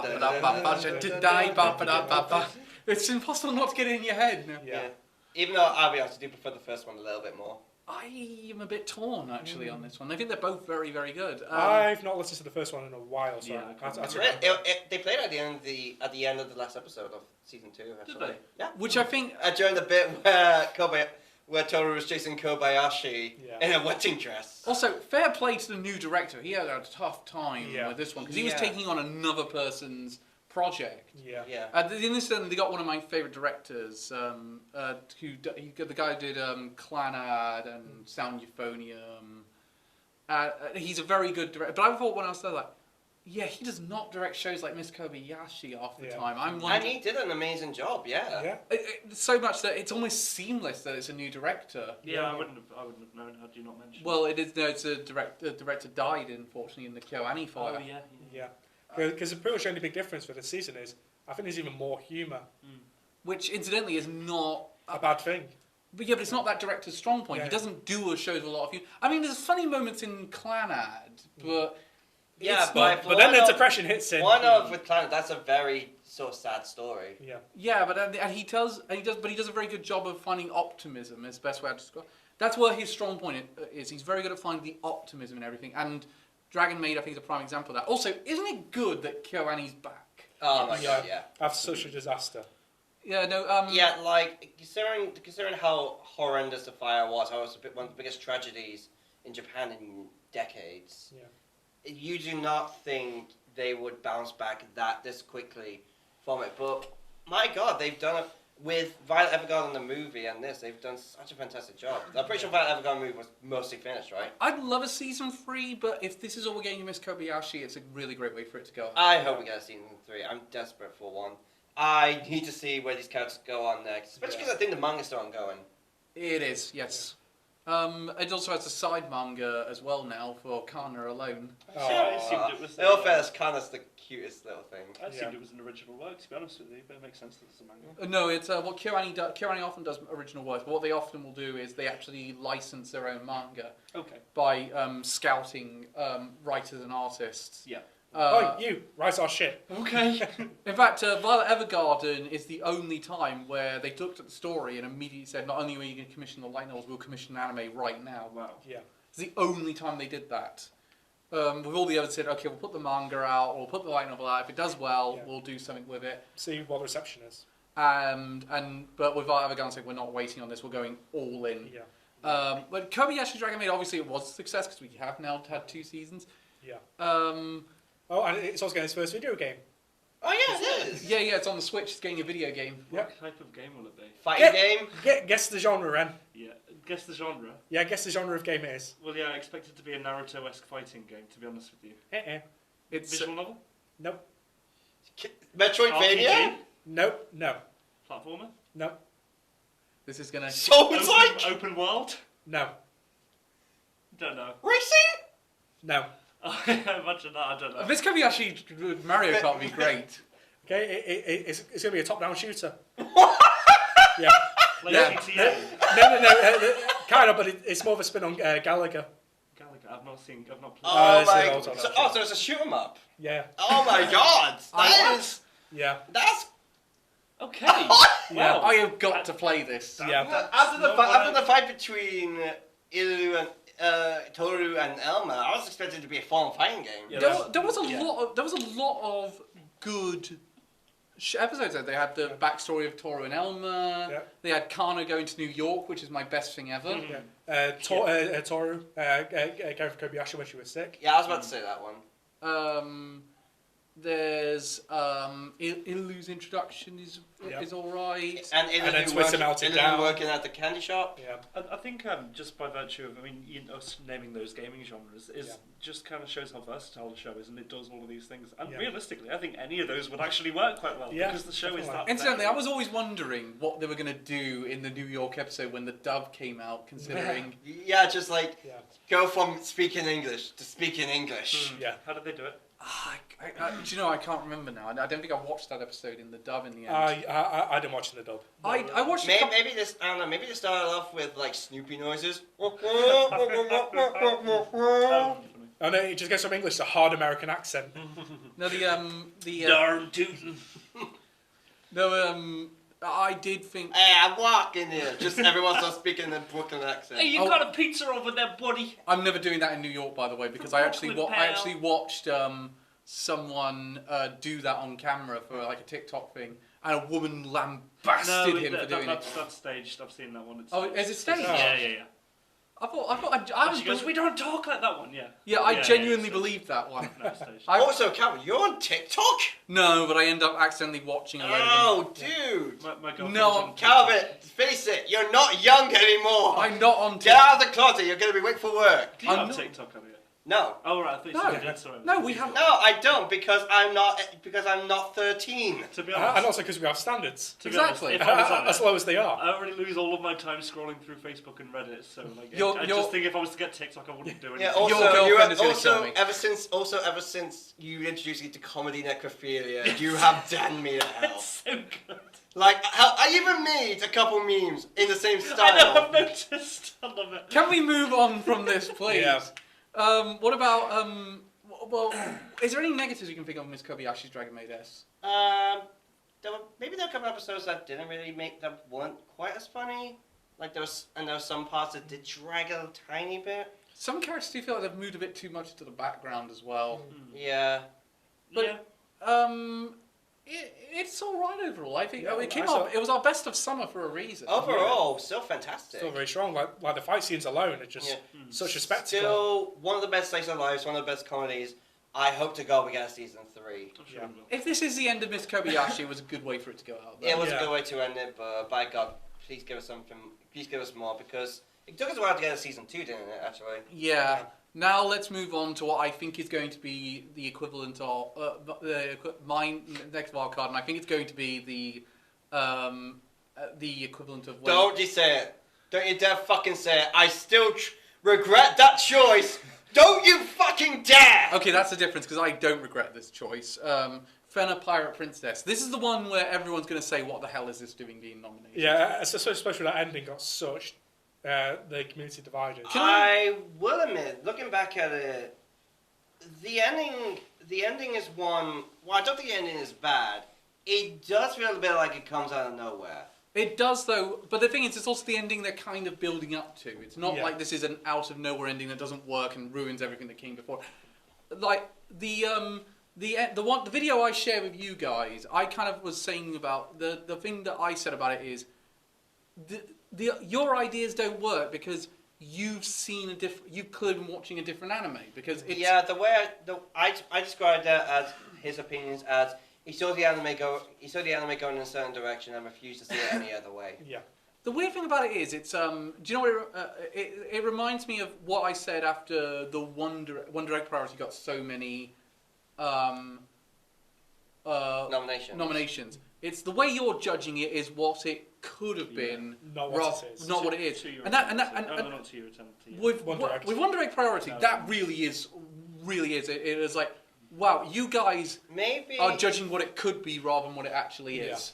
Yeah, I don't know. Maybe a lot of people probably didn't watch the extra episode. I think maybe people watch. Even if you did watch the extra episode, it's not very good. I think people probably Yeah. watched One Direct Priority and probably thought, "Wow, this is so deep. I actually don't No, understand it." wait, Calvin, that's No, it's what, just that's what I bad. meant. Maybe they didn't see the extra episode, therefore they thought, oh, this is really good, we're going to nominate it. Even if you do, but Even then, it was even then, Yeah, it's if you not just take the ended. core series. Yeah. Even no matter which It way was you good look at up it, to- it's not got an ending. It was pretty good up to about episode 8 or 9, and then they implied that female self-harm and suicide is because of a robot. Yeah. Yeah. Hello? Like, can I be entirely honest with One Direct Priority? I think I would have preferred it, and don't, correct me if and you can disagree with me, I think it would have been better if it was just the four of these girls hanging out and interacting. Yeah. These and, four dealing with their trauma. Yeah.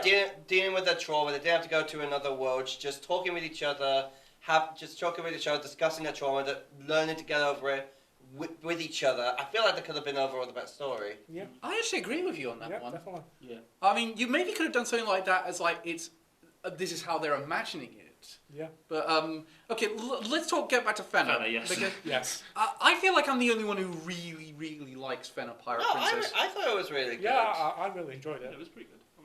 I like that. I'm not noticing you guys very enthusiastic about it though.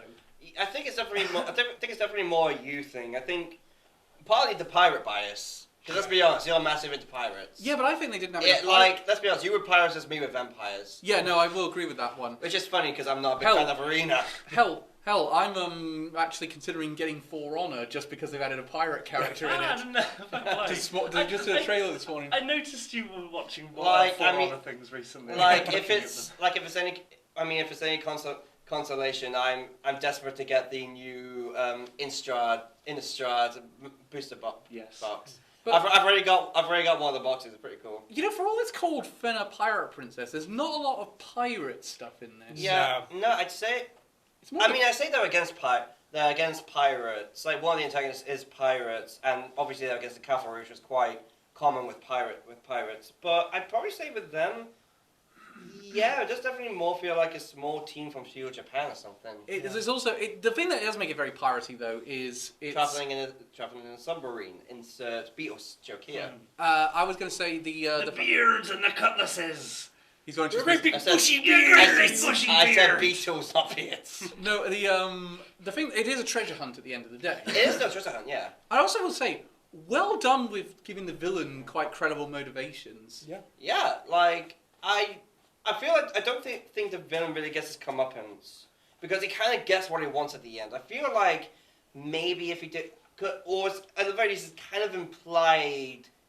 It's implied either way. Either it's his imagination or this has actually happened to him. I feel like it would have been better if it was actually confirmed that he didn't get his way. I think the Or other like when he met her, she was just like, "You caused so many atrocities. Fuck you. Burn in flames." Incidentally, that whole thing is fucked up. Yeah. Like Yeah, the sorry. fact that his dad stole his girlfriend. Yeah. That is fucked. What the? Just to create this offspring that might lead him to a treasure. Yeah. Yeah. Wow, you guys are. Can I just say another slight criticism? I'm not that big that they kind of dropped the Joan of Arc bit. At least it feels like it. There's not as much focus in it around the halfway point. The one thing I don't like about it is the fact they dropped that character they were kind of afraid of. That was from their home village. Just you realise if we go off on our own, he's gonna. Yeah, So- there's not really any repercussions for that. That doesn't really happen. Well, I'm not sure if it's also just dreamt it, but was it confirmed for season 2? Well, there's No, only one. I don't think. No, I'm pretty sure this is the definitive ending. yeah, they pretty much said we're not going any further with Fena. Yeah, and honestly, I don't think they should. I feel like it's at a pretty good point where They- it should have ended. They've concluded the story pretty well. I do like the fact though, Fena is a very well-rounded character to Yeah. lead the story. Yeah. Yeah, she is. I would definitely say she's a bit more of a passive. Is that the name? A passive protagonist? Yeah, but at the same Like sort of like a lot like Dante in Dante's Inferno, Yeah. or for like a better comparison, Bella from Twilight. well, the one that the one comparison that was a lot of people were making was she was all like Yona from Yona of the Dawn. I'll be honest. It's one of the things I haven't seen. You have the Dawn's definitely one I plan to at some point though. Yeah, Yona of the Dawn's pretty good, although I would say read the manga because it's never getting a second season. So you're going to get a more you will guarantee a complete story if you get the manga with that one. I will say they did a pretty good job with Fena, her trying to find what makes her special and her coming into her own. Yeah. But And then there's all the other cast are great as well. yeah, I really like Yukimaru as a character. I didn't Yeah. think I was going to like him, but I Yeah. did really like him. Yeah, like Yukimaru's a really great character, and really you kind of can see that their relationship is kind of skewed, where you learn that she's a witch who's a witch who's kind of has a power to entice men, even unintentionally. So you kind of think, how much of Yukimaru's feelings is actually his, and how much is her powers? But it's also implied that it could be that that's just what people have said to bring her down, rather than it's the actual truth. Yeah. It causes probably the best conflict in the show. Yeah, I'd say so. I think overall this was a really good show and it really did deserve the nomination. I mean, Yeah, let's be honest, everything else I was going to nominate was going to come last for certain. Like, there was no way Duke of Death was going to win. There was no way Banished from the Hero's Party was going to win. I mean, I would have probably rated Duke of Death pretty high. I thought that show was really good. Isn't it up there for anime of the? Oh, it's nominated for something. Isn't it? It's Best Romance. Best Romance, which fully deserves, if you ask me, fully deserving. I'd say Horimiya's nominated in there Fruits though. Basket season 3. And Fruits Basket's nominated in there as well, so Yeah. it's very hard to... Yeah, because the problem with Duke of Death is that the animation really got in the way of the whole Yeah. romance for me. Yeah, I mean, Hang on, you liked it in high school, I think Bill. that's Yeah, one. but this is like worse than Duke of Death. I think that's one. I think it's one of the things with Duke of Death. A lot of the people sort of went off it because of the animation, but everyone who stayed all agreed. No, the show is fucking fantastic. What about... okay, so let's move on to the next one. It's Komi Can't Communicate, which is... My recent. no, it's the best of fall. Yeah, my recent best of choices as well. Yeah. You chose coming as well. Didn't you? I put it in my top 5, but it wasn't... No, his was banished from the Heroes Party. Of course it was, Yeah, Ren. yeah, of course, Ren, yeah, of course. Have you forgotten, Ren? Oh, bye. Moving So swiftly on. two of Carl's wildcard nominations were. Oh, bye. Yeah, hence why we've been doing it, Ren. Yeah, Which is why I'm really surprised about Fena when it's like, I know why Carl liked Ilulu in Dragon's Maid now. Moving very, very swiftly on. Oh god, Komi Can't Communicate was fantastic. Yeah. Very, it's really good. it's very well done how you can do this whole storytelling through almost no dialogue. Particularly the scenes with Komi and her father, for example. Like, wow, they nailed this character. Yeah. yeah. My question is, just Komi's mum is so chatty. How is everyone else like that? Just so quiet. Like maybe if her brother was like that, I would understand. But I also kind of like the main ship between Tadano and Komi. That's quite cool. Yeah. they legitimately feel like they have some level of chemistry. Yeah. I'll say now, I don't think they're gonna get together in the end. But I'd very say they're still absolutely fantastic when it comes to the I show. reckon they will. £10. Yeah, what makes you say that they won't?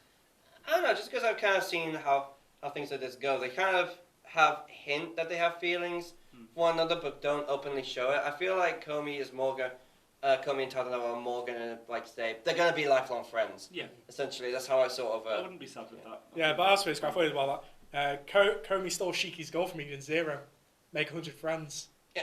And Shiki Yeah. came first. Yeah, just- Actually, if you think about it, so many anime have that goal to make 100 friends. Yeah.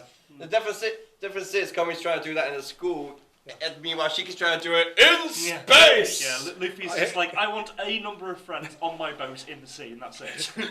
I like the fact, though, that it sort of showed that a load of people really like someone just for being them. Yeah. Like, there's something heartwarming about the fact everyone loves Komi. Yeah. Yeah, I mean, she's... Some people more than others. I mean, she's very... I mean, really, well, for a lot of it, it's mostly her looks. You can definitely tell that, in the sense of other anime, she's drawn, very pretty. Meanwhile, in this, everyone else is sort of drawn differently and weird. How is it this show got me to laugh at a stalker kidnapping a potential love interest? Yeah. How was that? Especially when the knife came out. Yeah. Just... I mean, this show is just funny as a whole. Yeah. It's heartwarming and hilarious. It reminds me of, I guess the shift in animation style reminds me of One Punch Man. Between Saitama's normal and his serious face. Instantly, the Komi squeak I want to be my new text tone. Yeah. Yeah. I just want, honestly, when I think about it, I want it to be her when she's standing on the top of the school and just goes, Yeah. meow.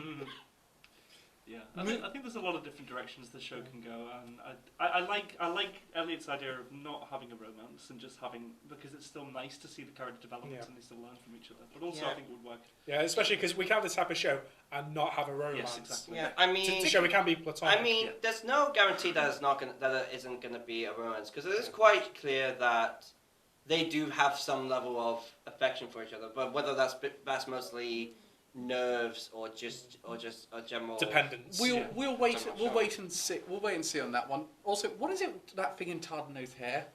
I have no idea. Yeah. Everyone's been asking that. It's a glitch in the Matrix. It's Jotaro's hat all over again. Yeah, especially when it goes back to him being younger because it moves. It moves to the side of his head. Yeah, it does. I love that. No, my It's alive. Yeah. but the also very well done. They got a very good non-binary character in here. Yeah. Yeah, they do quite a lot of humor with him as well. Like I still remember in the swimming when they went to the water park. Yeah. He was going into the they were going into the girls' locker room, and Tyler's just like, "Where do you think you're going?" Yeah. I do like the fact though that they've not answered it either way. I don't think they're ever going to. Let's be honest. It's part of the humor. And of course there was that great subtitle. They changed in the mixed bathroom. Yeah. That character is just chaos incarnate, really. Yeah. And also, pretty I like the much. fact they could have gone for the lowest common denominator with the humour with that character, and they chose to do something respectful. Yeah. Yeah, like most of their humor is just the fact that they keep trying to put Komi into uncomfortable situations. Yeah. Yeah. And the thing is, you don't know whether it's because they're trying to get her to be better, or if it's just to make them laugh. And it always comes to his come up and it's like the Maid Cafe. Yeah. I do the fact that you're going to movie. Are you doing this to try and help her, or are you just doing it for your own amusement? A little from column A, a little from column B. Yeah.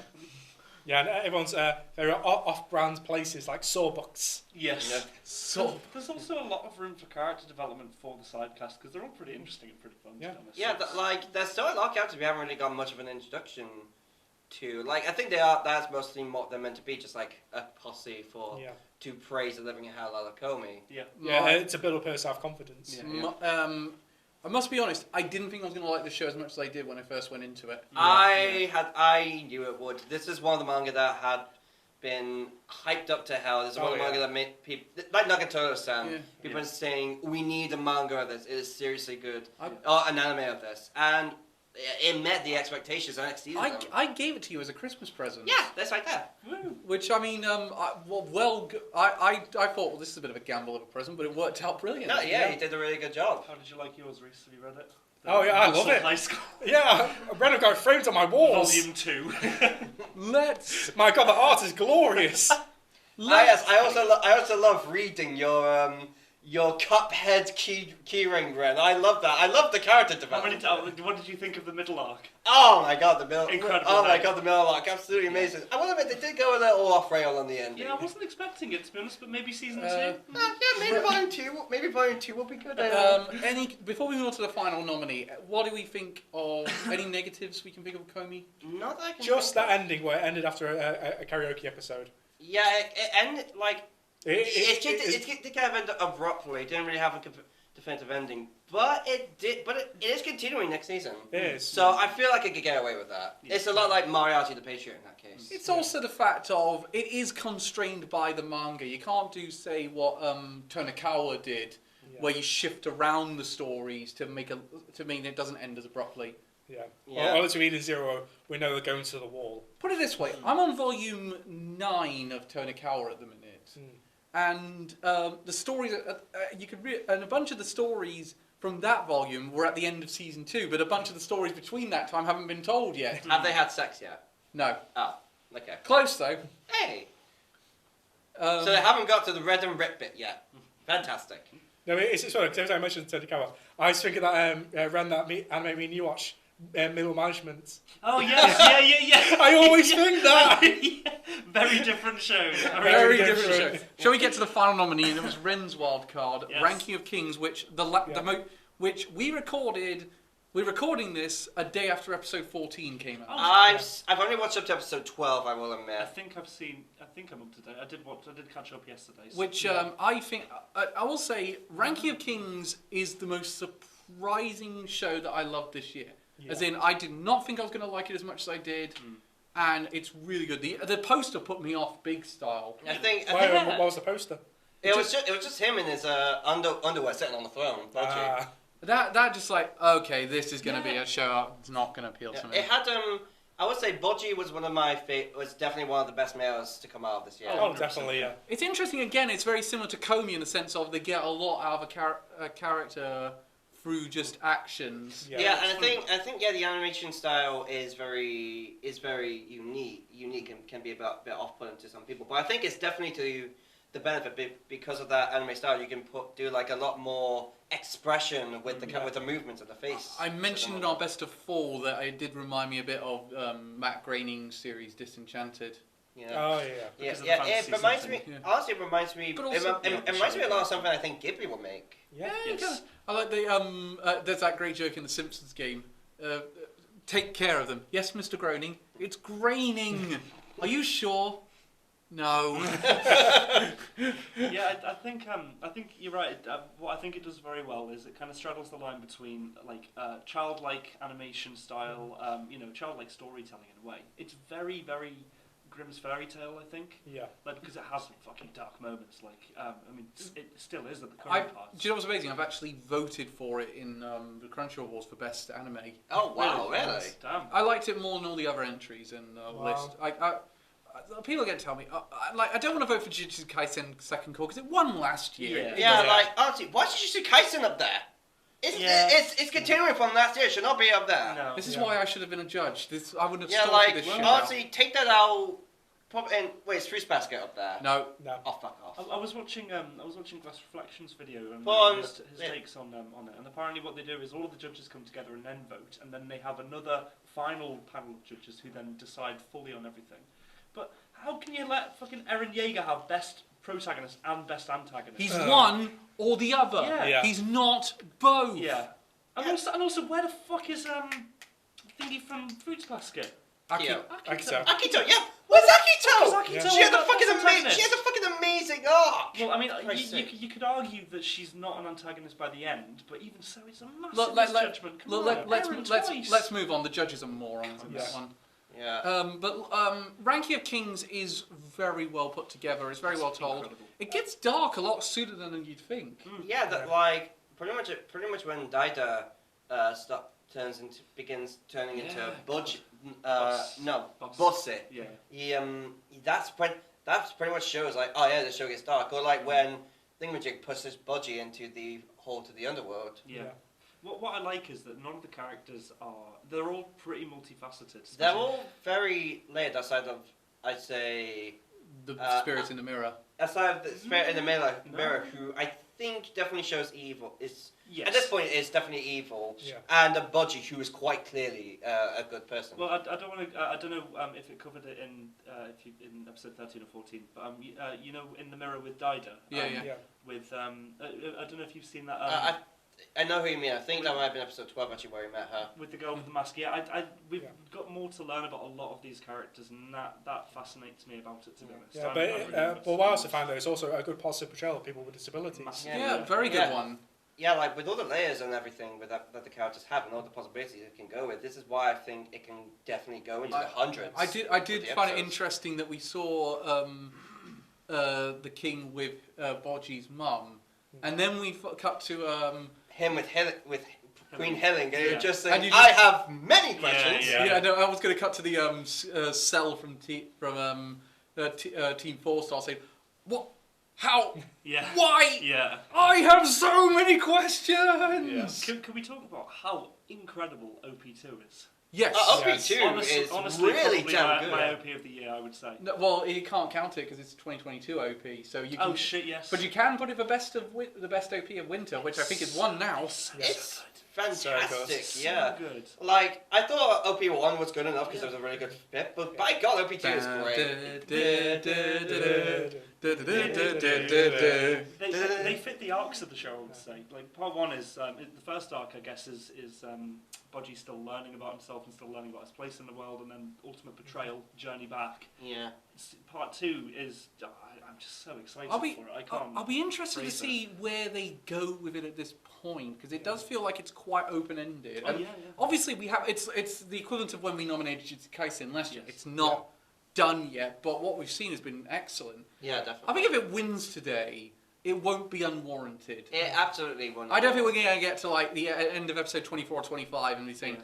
"Oh, we made a blunder here." I feel more confident on saying this for Anime of the Year than I would have for Jujutsu Kaisen Anime of the Year last year. Like, you know, with the continuation. Yeah. I feel this. I'm more confident. I'd say they're both on par with one another. Yeah, personally. Okay. Like, I think Jujutsu Kaisen definitely had a really good start with the 12 episodes, especially with the arc with that emo. Yes, guy. yeah. That one was dark and it was brilliant. Yes, absolutely. The heartthrob. Also, let's face it, it can't be as bad as what Donald and Frank said in its second half. Right? Okay, let's get to the point. Let's start comparing these shows. So, let's say strongest and weakest, because none of these shows are bad. Yeah. So, strongest and weakest OP. Ooh, I'm not gonna lie, I can't remember all of the OPs for these shows. all of these with strongest.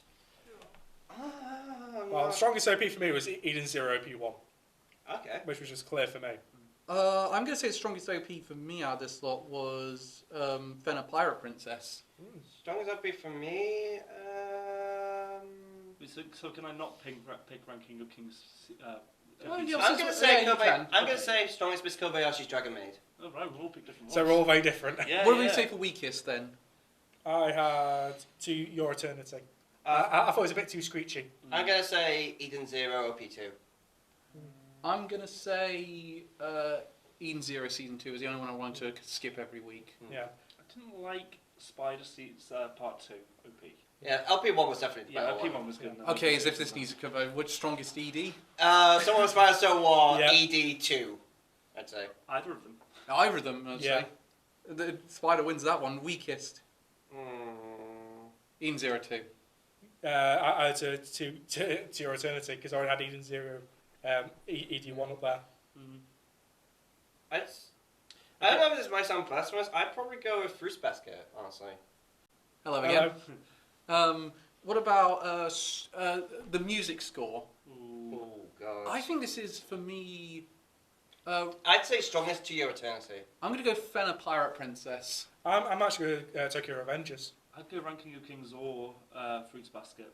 What can I just say about Fruits Basket?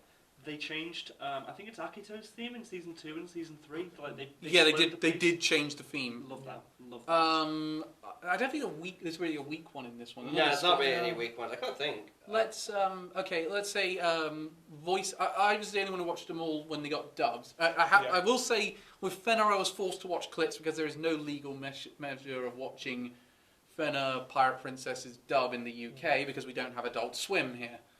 But I will say I think the best dub was. Fruits Basket. I'm going to say it's a tie between Fruits Basket and Horimiya. Okay. Yeah, Horimiya. Horimiya had a pretty good dub, and he actually translated a lot better in dub than I was expecting. Weakest dub, well, obviously Komi didn't get one, so that's out of it, and same with Spider. And Ranking. And Ranking didn't get No, one. I think Ranking got one. No, Ranking did get one. Oh, I've been watching it in sub this whole time. You'd be a few weeks behind if you did. I think none of them were that weak. I suppose you could say that Eden Zero doesn't really surprise you because it's the entire cast of Fairy Tail back. Yeah. So if you like Fairy Tail, you'll like this. If you don't like Fairy Tail, well, you won't like this. Let's talk about which one do Japanese cast then? the Japanese cast. Which one do you think won that one? You know what? Tokyo Revengers. I would have said Summer Spice Sword, but that's just because of Kimiko. Yeah. I'm gonna go Miss Kobayashi on this one. I'll just go with Ranking of Kings again, to be honest. I'm going to go with Komi. I did like Tokyo. Yeah, I think Komi does have the strongest central performance. Yeah. What do we think then of animation? Which one of these do we think impressed us? The animation impressed us the most. Oh, This is a very strong point for all these shows. Yeah. you know, I'd say it's a tie between Miss Kobayashi's Dragon Maid and Komi Can't Communicate. I'm gonna agree with you. I think that tie. I think Ranking of Kings is pretty good, but it's more in the art style than the actual fluid animation. Yeah. I'd say both. Yeah, because I was thinking for fight scenes, I was thinking Eden Zero or Kobayashi. Wow, this is remarkably close at the minute. This is very hard to separate them. Yeah, because the thing with me, with Eden Zero, that you have all different powers like gravity manipulation, and all the different environments. Yeah, but Sama Spider So What I think is the weak one in this one because it was the only time we actually had something negative to say about the animation. Which one do we think is did the best romance storyline? Fruits Basket. Fruits Basket. 100%. Close runner-up though for Horimiya, I think. Horimiya got a really good one. I think is there any weak ones in this one? For romance. Yeah. Well, Eden Zero doesn't really have a romance because Neither does Sama Spider So What. Neither does To Your Eternity. Although let's face it, if Sama Spider So What had one, it'd be very disturbing. To Your Eternity kind of does. To Your Eternity is probably going to get one later. I have a feeling. Fushi and Pira will get. I suppose I'd say. Honestly, I'd probably say Fena Pirate Princess. I'm annoyed to say that because I do quite like. I do like the romance, but when you take a look at all the others, it kind of is the weakest. Yeah, I mean. The only one I say that. The only other one I'd say would be Tokyo Revengers, but I really love the romance between Takemichi and Hinata. Yeah, no, I'm not. Yeah. I'm not having that come bottom. No. Too easy. Too easy. Yeah. Which will we go for character design? For me, this is a Ranking of Kings win. Oh. You know what? I say Eden Zero. I was thinking Eden Zero as well. Yeah, it does have good character designs. To be honest, I'm aligned with Cal Ranking of Kings naturally. What about? I don't want to say any of these are weak. Yeah, but I say Eden Zero has a wider variety though. I say that with weakest of this lot, I'd say Summer Spider So What. Yeah, no, the human characters do look very stock. Yeah, just so generic. What about To Your Eternity's got some incredible character designs. Yeah, but again, like a bear.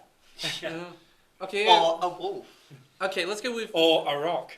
Of the shows that had a lot of action scenes. Or perhaps a mole. Yeah, maybe a mole. Of all the shows that had action scenes, which one do we think did it best? I'll go for that Eden Zero.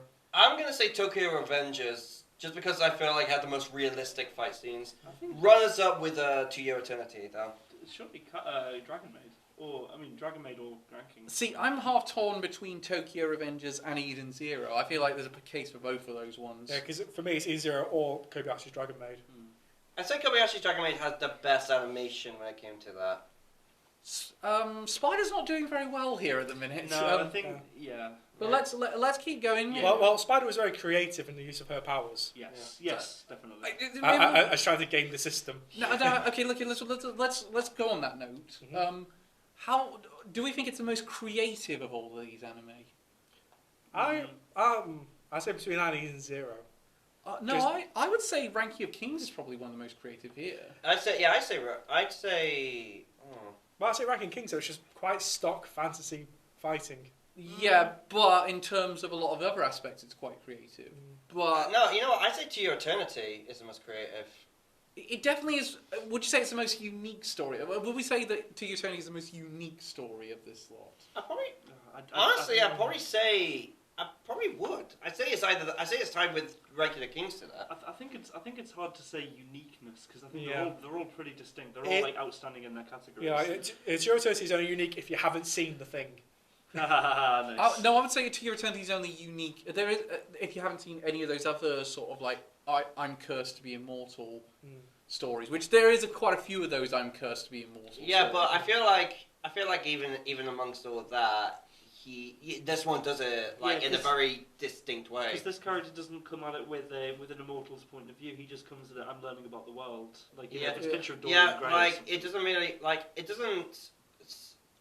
doesn't show the curse of immortality by them. First of all, he can die technically because the knockers can remove all his forms. But I say it doesn't. It shows the I'm immortal. It doesn't quite show the I'm immortal by everyone else dying of old age and going forward. I'd say with him it's less a story of immortality and more a story of him losing people to a threat he has to fight but doesn't want to. You okay, Cal? Try not to Try not laugh. to laugh at knockers. Right. Because it's a lot you're going to pass out. I couldn't help it. It looked like you were. I was trying It looked so like you was just It looked like you were just taking a massive piss. I was trying so Carl, hard Carl, not where did I go to university? to bang it. I can't help it. It looked like I was expecting to go. I was trying so hard not to laugh at knockers, and I just made myself laugh more and more. Just laugh. Well, let's face it, Cal's worst nightmare. If Banger gets invaded by knockers. Oh, funny. I think we agree best first episode went to Your Eternity. To Your Eternity, clear winner. I think Yeah. Reese might be about to disagree, though. Komi was very good. Well, I really enjoyed Eden Zero, the whole thing with the robots and the That's a aliens. very good first episode. It is a very good first episode, yeah. I think none of these had very weak first episodes, I'd say. If I had to pick any, probably Horimiya. Yeah, The first episode of that was great, but when you compare it to everything else... No, I'm going to disagree. I'm going to say Spider is the weakest one. I think well, Horimiya... I think Spider did a good job at like showing the stage, showing the setting. It had a good way of like... The first episode was mostly setting everything up. I think Spider did a good job with that. And also our first episode of Spider is her trying not to get eaten like her siblings. Yes, Yeah. but the first episode of Horimiya has Izumi running to get an eggs in a sail because Hori has to attend to... I'm not saying that... Trust me, all these first episodes are Yeah. fucking amazing. Yeah, because let's face it, none of these shows now are bad. These are the best of the best. Actually, you know what? Actually, I hate to do this. I'd probably say Tokyo Avengers, honestly. That had a good way of setting it up, but when you compare it to everything else, not much really happened in it. I'd say Ranking of Kings first episode is stock as far as the fantasy genre goes, but it's still interesting enough. Yeah. But I wouldn't say it ranks above Yeah. ranks ironically among the best first episodes necessarily. Okay, what do we think did the best main character arc? Oh, best main character. Oh, this is so hard. All these shows are great main character arcs. For me, could be Ranking of Kings, could be To Your Eternity, could be Komi-san, could be Horimiya. I think it could be... For me, this could be any of them Could except arguably Would start. Kyo count as main character? one... Kyo, I I'd wouldn't still know. say Toru is the main character. She gets Yeah. a great Okay. arc though. Okay. I'd say... I'd say it's a tie between Even Spider gets Tokyo Avengers, Yeah. To Your Eternity, and Horimiya. I was going to say Izumi has a really good one. Izumi was a fantastic one. Presumably, is this one you're going to get to read in Zero, Reese? No, because Shiki's not really had a whole arc for himself yet. Yeah, the arcs have more gone to other The cast. supporting I'd cast. say the biggest arc went to Homura. What about, The company's sort of going through the early shonen arc. I find it interesting none of us said Boji. I said Bocce had an amazing. Bocce has a Yeah, Bocce has an amazing phenomenal one. Yeah. arc. Well, for me, it's like his arc is still going. I'm still in the middle of it. What about, I'm glad everyone agreed with me on Izumi, though. Yeah. Yeah. What about, then... The weakest Spider. No, even she's No. got a good I character. think she even has a good one. No, well, when you really look, Can I not... the can first bit is, well, I mean, the main goal for the first half is not to be eaten. Then the second half, it's not really she's not really doing anything. Yeah, No, I'm gonna say though, I'm gonna agree with Elliot on this one because I don't want it to be Fena at the bottom because I think she does have a good character No, arc. Spider has a great arc. Actually, I do think, however, Well- we have to talk about conclusions now, Yeah. and I think Fruits Basket wins this one for me. Yes. Yeah. I'd say pretty far away. Weakest, I don't want to say Tokyo Revengers because any cliffhanger that makes you want a season 2 and read the Yeah. manga Yeah. very quickly is gotta be That's good. I'd say Spider because it doesn't really end, more just Yeah. stops. Is Komi a holdover, or is it a second season? It's going to be a second it's season. gonna be Okay, second in which season. case I would say Komi's one of the worst, probably. Yeah. Endings. No, I'm going to agree with Elliot on Spider with this one. I don't know about you, Reese. I'm going to agree with Ren. I'm going to go Komi. Okay, it's the world end divide again. Alright, so. Oh, and Ren and I Alright, correct you know again. What? You know what? Should we just get to ranking these things? I think so. I need- We're going around in circles. Yeah, let's go around in ranking of circles. things. Go around in circles, and I need food. By the way, he just said ranking of things. Ah! Okay, write your name on the bottom of it. Write your name on the top of it, and then the first one to hand it in will be the order we go in. Here you go. I'll let Calvin have the Ratchet Clank one. Here's your pen, Ren. Thank you, sir. My preliminary order hasn't changed much. I think I decided on mine. Alright. So talk amongst yourselves for a minute. This will take Okay, us a so bit. so You're No, just- alright. one, No one looking. so Yeah. one, so yeah, I'm just gonna remember them. Okay, secret ballot. What do we do with the exit polls? Oh god, those are political jokes. No. For the record, Reese is actually writing something. He's not pissing against the wall. Not yet. I think you guys might. No, he's lying. He's pissing. I think you guys might be surprised by my second place. I'm not looking at you, Carl. I'm looking at the phone stuff. No, hang on a second. That's the preliminary order I wrote down. Oh, sorry.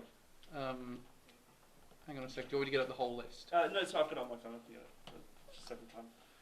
Phil's gone online on Xbox. Good on Phil. Seriously, that's the only things I get on that phone half the time.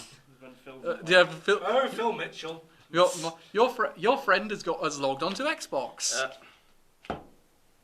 I might be. Wait, you never told me you were friends with Phil Spencer, the creator of Microsoft. No, I wish I would have basically be making sure Activision's getting sorted. Come on into that way doing this.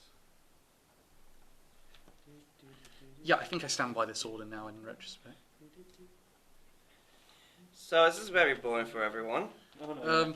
100 bottles of beer on the wall, 100 bottles of beer. Yeah. To be fair, we always change our mind in the middle of these things occasionally. I've actually moved one of mine from my preliminary order. Mine's mostly the same. All I really had to do was decide my top two, which I have.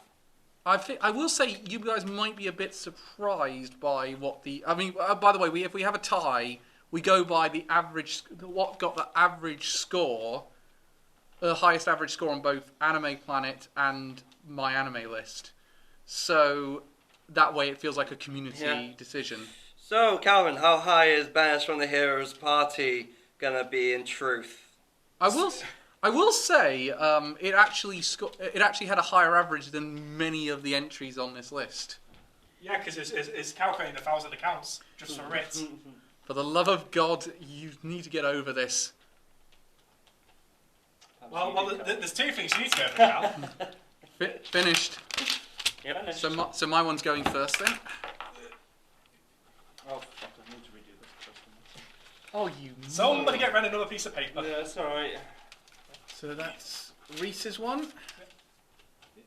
The minute he'll be going, his thing will be going second. Yep. Okay. There you go. Oh. Incidentally, that means only one anime can't win this in the event of a tie, and only one anime can't lose this in the event of a tie. Oh, poor Fruits Basket, destined to lose. Oh, poor Fena Pirate Princess. One of you is correct.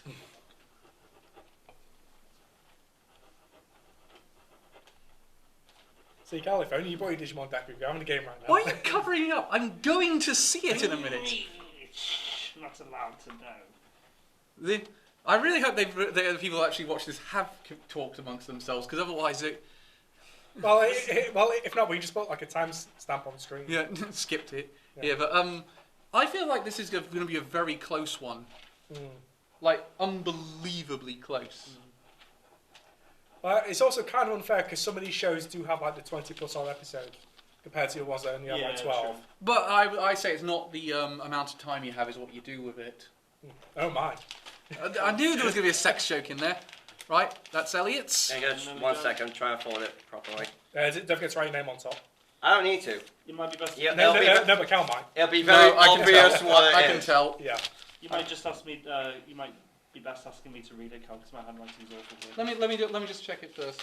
Well, at least you're not trying to write prescription, Ren. No, I can read that. Okay, good. So you're going last, incidentally, Ren. So we're going with my lot first. So, again, 1 point for 10th place, 10 points for first. Everything else gets nothing. Yep. Bottom place for me is So I'm a Spider, So What. Oh. Let's see how many of us score it. Then ninth, it's Fena Pirate Princess. Oh, wow! Then I put The betrayal. Well, yeah, you picked it. To Your Eternity. Whoa. His own wild card. One of them, remember, I got two here. Then, oh, hang on, I put it on the wrong thing. If only Cal had 3 wild cards, he could put Banshee the Heroes Party on there. I would have. Then ranking of He's just admitting he has bad taste. Ranking of Kings. Fun fact for those. No, actually, sorry, I got that wrong way Fun around. fact for those who find this boring. Mikey's arms can go in his sleeves. 6th place, I gave it to Eden Zero. Then 5th place went to Ranking of Kings. No, hang on, no, it's not. 9th, 8th, 7th, 6th. 5th place went to Komi. See, Sorry. Cal, this is why we decided to number them. Okay, mistakes were made. You need to remember this is his old age. Hence why I saw you typing with 2 fingers like an old person. 4th place, Miss Kobayashi's Dragon Maid, yes. 3rd place is Tokyo Ren, Revenge. stop jizzing. What's that, Sonny? 3rd place is Tokyo Revengers, you fuck. What? What's that? Cal, would you like to borrow my glasses? 2nd place, Horimiya. Pokemon Avengers? And my top one was Fruits Basket, the final season. What's that? Moving Banished from the hero's party. Famished from my Oh, so I'll just team. say, Fruits Basket, not surprising. Not surprising. Nor was this as surprising for me, Elliot. Actually, this part was. Your 10th place was Horimiya. Yeah. What? Wow. That surprised me a lot. Then to your eternity. Then To Your Eternity came 9th for you. What? Yep. Oh no, this is Reese's one, Yep, sorry. it's my list. Yeah, I know, I'm just saying. Yep. Oh no, this really surprised me actually now that I think about it. To Your Eternity came 9th, so that gave 2 points, so it's on 5. Then Fena Pirate Princess. An 8th. 7th is Soma Spider, So What? I'm so surprised you put that at number 7. Yeah. Well, it's because I recently rewatched the first half. Okay. Then you had Komi for Yep. that one, so that was 5 points it's going to get, Yep. so it's on 11. Then I did have Spider in 5th before I knocked it back down So to listen to all this. Ranking of Kings, Yeah. which I think you made the right choice there. Yeah. 4th place was Dragon Maid. So how many points is that? 7, isn't it? So 14.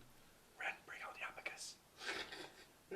Then you had Fruits Basket, the final season, gaining 8 points here Yep, for third. third. So, I could do some thinking music. then, while Cal does this. then I'm amazed this happened. Eden Zero The second. Yeah. second, Yeah. and your number 1 was Tokyo The Revengers. Revengers. Oh my god! Yeah. Wow! I know. You know, with your ranting about the cliffhanger ending, I thought that wouldn't be. No, it's just going to be hype for the rest, and then it more of a cliffhanger than Eden Zero. Oh my god! At the minute, that at the minute, it's going to a tie. that is Yeah. wow. Especially because I recently binged all of Tokyo Revengers Yeah, again. same. I didn't. Let's move on. When you guys got the message from me on Twitter saying, "What the hell was that ending?" Yeah, I was like, oh, Ren's finished it. No, the main one I remember from was you after watching Prom 7 just like, is that how it goes in the manga? Elliot, yours is up. So let's go with your bottom place. 10th was Soma Spider, So What?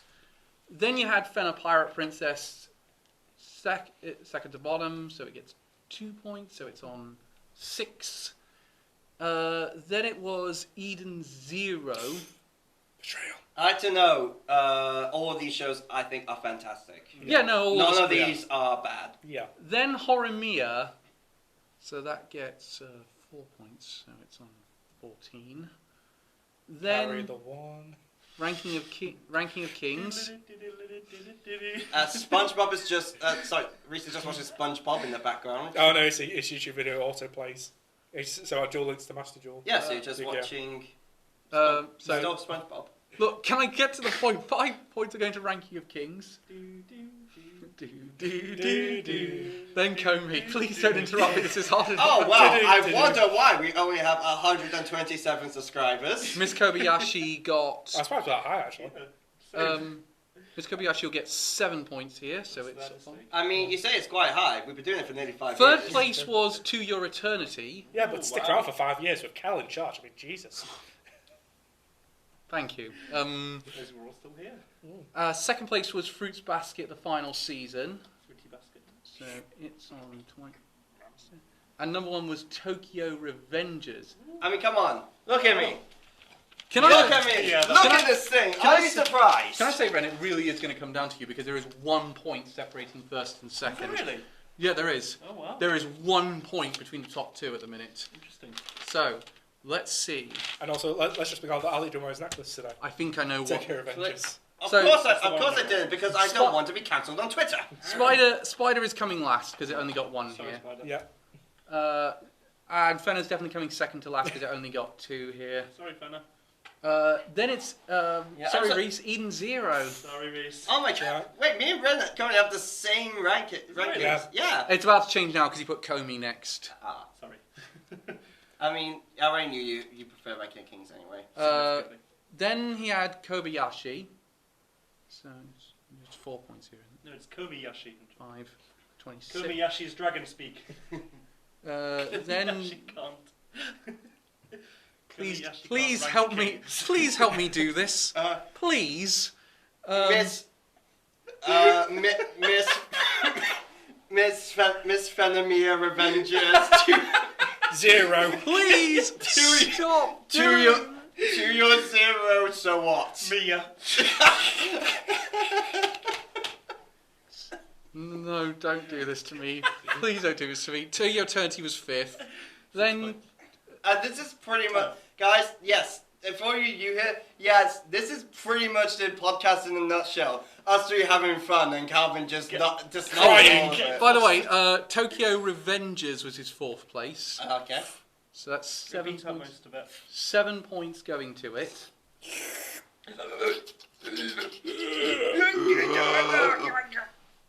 Please don't. Then Horimiya came 3rd. I appreciate that one, Bren. You want? Oh wow, I'm surprised you liked it that much. I was, yeah. I think. Because I'm rewatching pretty it- sure. I didn't Did like you- it at first. Rewatching it, I think really. Oh wow. Then okay. Fruits Basket came 2nd, going to get 9 points. So, 36. and finally his number 1 was Ranking of Kings. That does not surprise me at all. Nope. Yeah. Now we don't need to go to the tie, but there was still 1 point separating 1st and 2nd. It was that close. Wow. Oh wow. So, Eden 0. shall we go? So bottom place. How did I do that? Just wait a minute, Calvin. You can't do that. You can't just get bashed on the Heroes Party Give it 100 points. No, give it here. There you go. Okay, so number in the bottom place was Summer Spider So What. It only scored 7 points, but Most of them from Reese. Yeah. then it was Fena Pirate Princess came 9th. It got 8. Then it's joint for the next one along because it was Eden 0 and To Your Eternity both scored 19. I was so surprised you guys rated To Eternity that low. I read it pretty hard. Yeah, of course Then okay. so that was joint 6th. Middle of No, joint 6. No, joint 6 because 7th gets skipped to the Yeah. joint place. Yeah, Then 5th is Komi. It scored 21. Right above it is Horimiya. Horimiya. It scored 22. Oh wow. Then we're not quite in the medals yet, but because Kobayashi just missed out on a medal, it's got 26, which surprised me because I thought it was going to get a medal today. Then bronze medal will go to Ranking of Kings. It scored 27. The silver medal is down to Fruits Basket and Tokyo Revengers. I say it's okay. Just, The silver medal goes to Tokyo Revengers. That's not surprising. Fruits Basket, the final season, is the winner. It was 36 versus 35. Oh my Fucking god! hell.